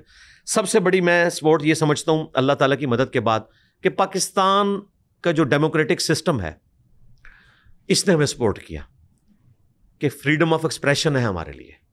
آپ کہتے ہیں لوگ پکڑے جاتے ہیں, جب آپ بائی نیم لوگوں کی فیملیز کو گالیاں نکالیں گے, ان کے جھوٹے اسکینڈل بنائیں گے, تو آپ کو پکڑ کے پھر اٹھا کے ڈالے لے کے جائیں گے نا. آپ اختلاف کریں تو ایک انسانوں کی طرح اختلاف کریں نا. میں نہیں اسٹیبلشمنٹ سے اختلاف کرتا, اس زمانے میں کروں جب فیض حمید کا شکنجا تھا, تو مجھے تو نہیں کو اٹھا کے لے گیا. ٹھیک ہے FIR کو کٹواتے کرتے تو ہم جوڈیشری میں جاتے ہیں, ہمیں انصاف مل جاتا ہے. آپ ایک ریڈ لائن کو کراس نہ کریں, اور وہ ریڈ لائن اسٹیبلشمنٹ کی ریڈ لائن نہیں ہے, وہ اسلام کی ریڈ لائن ہے. عزت نفس آپ کسی کی اس طریقے سے وائلیٹ نہیں کر سکتے, کسی کے ساتھ گالی گلوچ کا معاملہ نہیں کر سکتے, اس پہ پرسنل اٹیک نہیں کر سکتے, بغیر ثبوت کے اس کے اوپر الزامات آپ نہیں لگا سکتے. تو ان چیزوں کا ہم خیال رکھتے ہیں اور حکمت عملی کے ساتھ اپنے معاملات کو لے کے چلتے ہیں. اللہ تبارک و تعالیٰ حالات فیوریبل کر دیتا ہے. اور یہ جب سے FATF, پھر ضرب عزب, رد الفساد کے بعد جہادی تنظیمیں ہماری, ان کو جو اللہ تعالیٰ نے فوج کے ہاتھوں ذلیل کروایا نا, یہ ہمارے لیے فیوریبل ہوا ہے. ورنہ آج اگر جہادی تنظیمیں ملک میں ہوتی تو سب سے زیادہ اگر مجھے خطرہ تھا تو ان سے تھا. مجھے خطرہ کسی پولیٹیکل جماعت سے نہیں ہے, کسی مذہبی سیاسی جماعت سے بھی نہیں ہے, ان نان اسٹیٹ ایکٹر سے ہے جو اپنے فرقے کی محبت میں میرے ساتھ کچھ بھی ایکٹیویٹی پرفارم کر سکتے ہیں. اور کوشش ہوئی, 7-8 اٹیکس تو میرے اوپر ہو چکے ہیں, تو حالات و واقعات فیوریبل ہوئے. میں سعودی عرب میں بیٹھ کے دین کے اوپر یہ بات نہیں کر سکتا. وہ حسین کی بات سن سکتے ہیں, بنو امیہ کے خلاف بات سن سکتے ہیں, کبھی نہیں سنیں گے. یہ پاکستان میں بیٹھ کے کر سکتا ہوں. تو پاکستان کی فضا بھی فیوریبل, پھر پاکستان جو اب ٹھوکریں کھا کے جہاں پہ پہنچا ہے وہ فیوریبل. اور آج تو اسٹیبلشمنٹ نے وہ نیریٹو اڈاپٹ کر لیا جو ہمارا ہے. لوگ کہتے ہیں ہم آر سی ایم ہیں, ہم کہتے ہیں آر سی ایم تو شاہی کوئی نہیں. آر سی ایم کو جو بات آج سمجھ آئی ہے, ہم تو اس وقت کہتے تھے جب آر سی ایم جہادی تنظیموں کو سپورٹ کر رہا تھا. چائنا اور رشیا کو لیٹ ڈاؤن کرنے کے لیے امریکہ کی سپورٹ میں آر سی ایم یہ کہتا تھا کہ آپ جہادی تنظیموں کو فنڈنگ دیں. جو آج جو ہیں وہ ہمیں مذہبی درس دے رہے ہیں نا, ان کے بڑے وہ تھے جنہوں نے آر سی ایم سے پیسے کھا کے اس وقت, چونکہ جہاد ہمارا نیریٹو تھا ضیاء الحق کے دور میں اس کو غلط سمجھتا ہوں, میں اسے کوئی جہاد نہیں مانتا. ہم نے ایک کولڈ وار لڑی ہے, اس کا ہم نے خمیازہ بھگتا ہے. میں عمران خان صاحب کے ساتھ ہوں اس معاملے میں کہ پرویز مشرف نے جو کچھ کیا ہماری نسلیں بھگتیں گی. تو ضیاء الحق ہوں, پرویز مشرف ہوں, جو کچھ انہوں نے اس نیشن کے ساتھ کیا میں اسے غلط سمجھتا ہوں. آج بائی چانس ہماری اسٹیبلشمنٹ ہو, ہمارا پڑھا لکھا طبقہ ہو, یا ایون وہ لوگ جو اسلام دشمن سمجھے جاتے ہیں, اگر ان کا نیریٹو ہمارے والا ہو گیا کہ نان اسٹیٹ ایکٹر نہیں ہونا چاہیے, ڈیموکریٹک ویلیوز ہونی چاہیے, یہ تو اسلامک ویلیوز تھی, ہماری تو ہمیشہ سے یہی ویلیوز ہیں. اللہ کا شکر ہے. آپ دیکھیں میں نے آپ کی پوڈ کاسٹ میں کہا تھا کہ ہمیں آسما جہانگیر جیسے لوگوں کی ضرورت ہے. مجھے بتائیں اس حلیے میں ایک بندہ آسما جہانگیر کی بات کر رہا ہے, نجم سیٹھی کی بات کر رہا ہے, تو چھوٹی بات ہے. کہاں ان لوگوں کا ایک نیریٹو دین کے اعتبار سے, اور کہاں میں دین کے معاملے میں اتنا اسٹرانچ اپنے گیٹ اپ میں بھی, اپنے اعمال کے اندر بھی, اور میں اس طرح کی بات کر رہا ہوں. میں اچھے لوگوں کی تعریف کرتا ہوں, جہاں پہ بھی جو اچھے لوگ ہیں جن سے ہم لرن کر سکتے ہیں, ان سے سیکھ سکتے ہیں. مہاتما گاندھی کی تعریف کر رہا ہوں. مجھے بتائیں مذہبی طبقے کو اچھا لگتا ہوگا کہ میں انہیں محمد علی جناح سے بڑا لیڈر سمجھتا ہوں, تو لوگ تو کہیں گے یار یہ کیا کر رہا ہے, یہ ملک دشمنی کر رہا ہے. بھائی ہم سچائی کے اوپر کھڑے ہیں, جو جس بندے کی اچھی بات ہے ہم اس سے لرن کریں گے. بھائی ہم نے موسولینی سے بھی لرن کیا, ہٹلر سے بھی لرن کیا. ہم نے جو ہے وہ ہٹلر سے کیا لرن کیا کہ ہٹلر کس قسم کا ہوتا ہے. آج کے دور کے موسولینی یا ہٹلر کو سمجھنا ہے تو ہمارے پاس وہ رول ماڈل کے طور پہ یہ والا لرن کیا. ٹھیک ہے. اسی طریقے سے ہم نے لینن سے بھی لرن کیا, کارل مارکس سے بھی لرن کیا, ان کی بک سے بھی فائدہ اٹھایا. ہم نے فرینچ ریولیوشن سے بھی سیکھا, ہم نے گریٹ بریٹن سے بھی سیکھا, ہم نے چرچل سے بھی سیکھا کہ جنگ تو چرچل نے جتائی تھی ورلڈ وار 2, لیکن الیکشن وہ ہار گیا. اس کا مطلب ہے سلوٹ ہے ان لوگوں کو کہ انہوں نے پاپولرزم کو نہیں دیکھا. انہوں نے کہا کہ بھائی پاپولر ضرور ہے چرچل, لیکن اس وقت یہ چرچل ہمارا ملک نہیں چلا سکتا, چاہے اس نے ہمیں ورلڈ کپ جتایا ہے, ورلڈ وار 2 کا کپ. میں 1992 کے کپ کی بات نہیں کر رہا. یہ سینس ہے ان لوگوں میں کہ ورلڈ کپ واقعی جس نے جتایا تھا ورلڈ وار 2 کا, تو انہوں نے اس کو اگلی دفعہ نہیں الیکٹ کیا. ان کا نہیں, وزیر اعظم نہیں ہے, اب ہو سکتا ٹھیک ہے وہ تھا اس فیلڈ میں تھا, اب ہمیں نئے بندے کی ضرورت ہے. یہاں پہ کہتے ہیں نہیں مرتے دم تک یہ ہماری جذباتی افیلیشن ہے اس کے ساتھ, اور ہم اپنے آپ کو بھی کلیم نہیں کرتے کہ ہم نے کوئی پالیٹکس میں آنا ہے, کوئی مذہبی کو جماعت بنانی ہے. مولانا مودودی کو پوری زندگی یہ لوگ گالیاں دیتے تھے کہ یہ جو ہے وہ دعوی نبوت کر دے گا. مودودی صاحب کو 50 سال ہونے والے ہیں دنیا سے گئے ہوئے, 1979 میں فوت ہوئے, کوئی دعوی نبوت نہیں کیا. ان کے خلاف بھونکنے والوں کے بچے بھی جوان ہوئے میں اپنے بزرگوں کے گناہوں کی معافی مانگے. میرے بارے میں بھی کہتے تھے دعوی نبوت کرے گا, اپنی مذہبی جماعت بنائے گا, پولیٹیکل جماعت بنائے گا, اسٹیبلشمنٹ سے چندہ لے گا. نہیں, کچھ بھی نہیں, آج تک تو کچھ نہیں ہوا. جب آپ اس ساری چیز سے نکل جاتے ہیں, پوڈ کاسٹ ہو جاتے ہیں, گھر چلے جاتے ہیں, پگڑی اتار دی, ایک علی جو ہے وہ ایک جب آپ اس میں آتے ہیں تو آپ وہ جو اس کو ہم ڈاؤن ٹائم کہتے ہیں, اس ٹائم آپ پھر کیا کرتے ہیں out side of the knowledge? اور یہ جی میں مسلسل اپنے آپ کو مصروف رکھتا ہوں.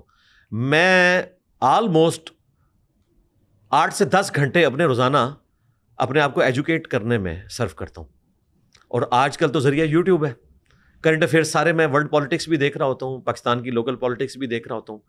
پھر کوئی سائنسی چیزیں ایسی سامنے آ رہی ہوتی ہیں, وہ میں نے سارے چینلز جو ہیں وہ سبسکرائب کیے ہوئے ہیں. میں دھروو راٹھی کو بھی سنتا ہوں. یوٹیوب پہ زیادہ ٹائم گزرتا ہے؟ جی ظاہر ہے یوٹیوب کے اوپر. اور جہاں مجھے کوئی چیز لگتی ہے تو پھر میں گوگل میں جا کے سرچ کرتا ہوں, بکس کے PDF ڈاؤن لوڈ کرتا ہوں, اس کو میں دیکھتا ہوں کہ یہ کیا اسی طریقے سے چیز لکھی ہوئی ہے.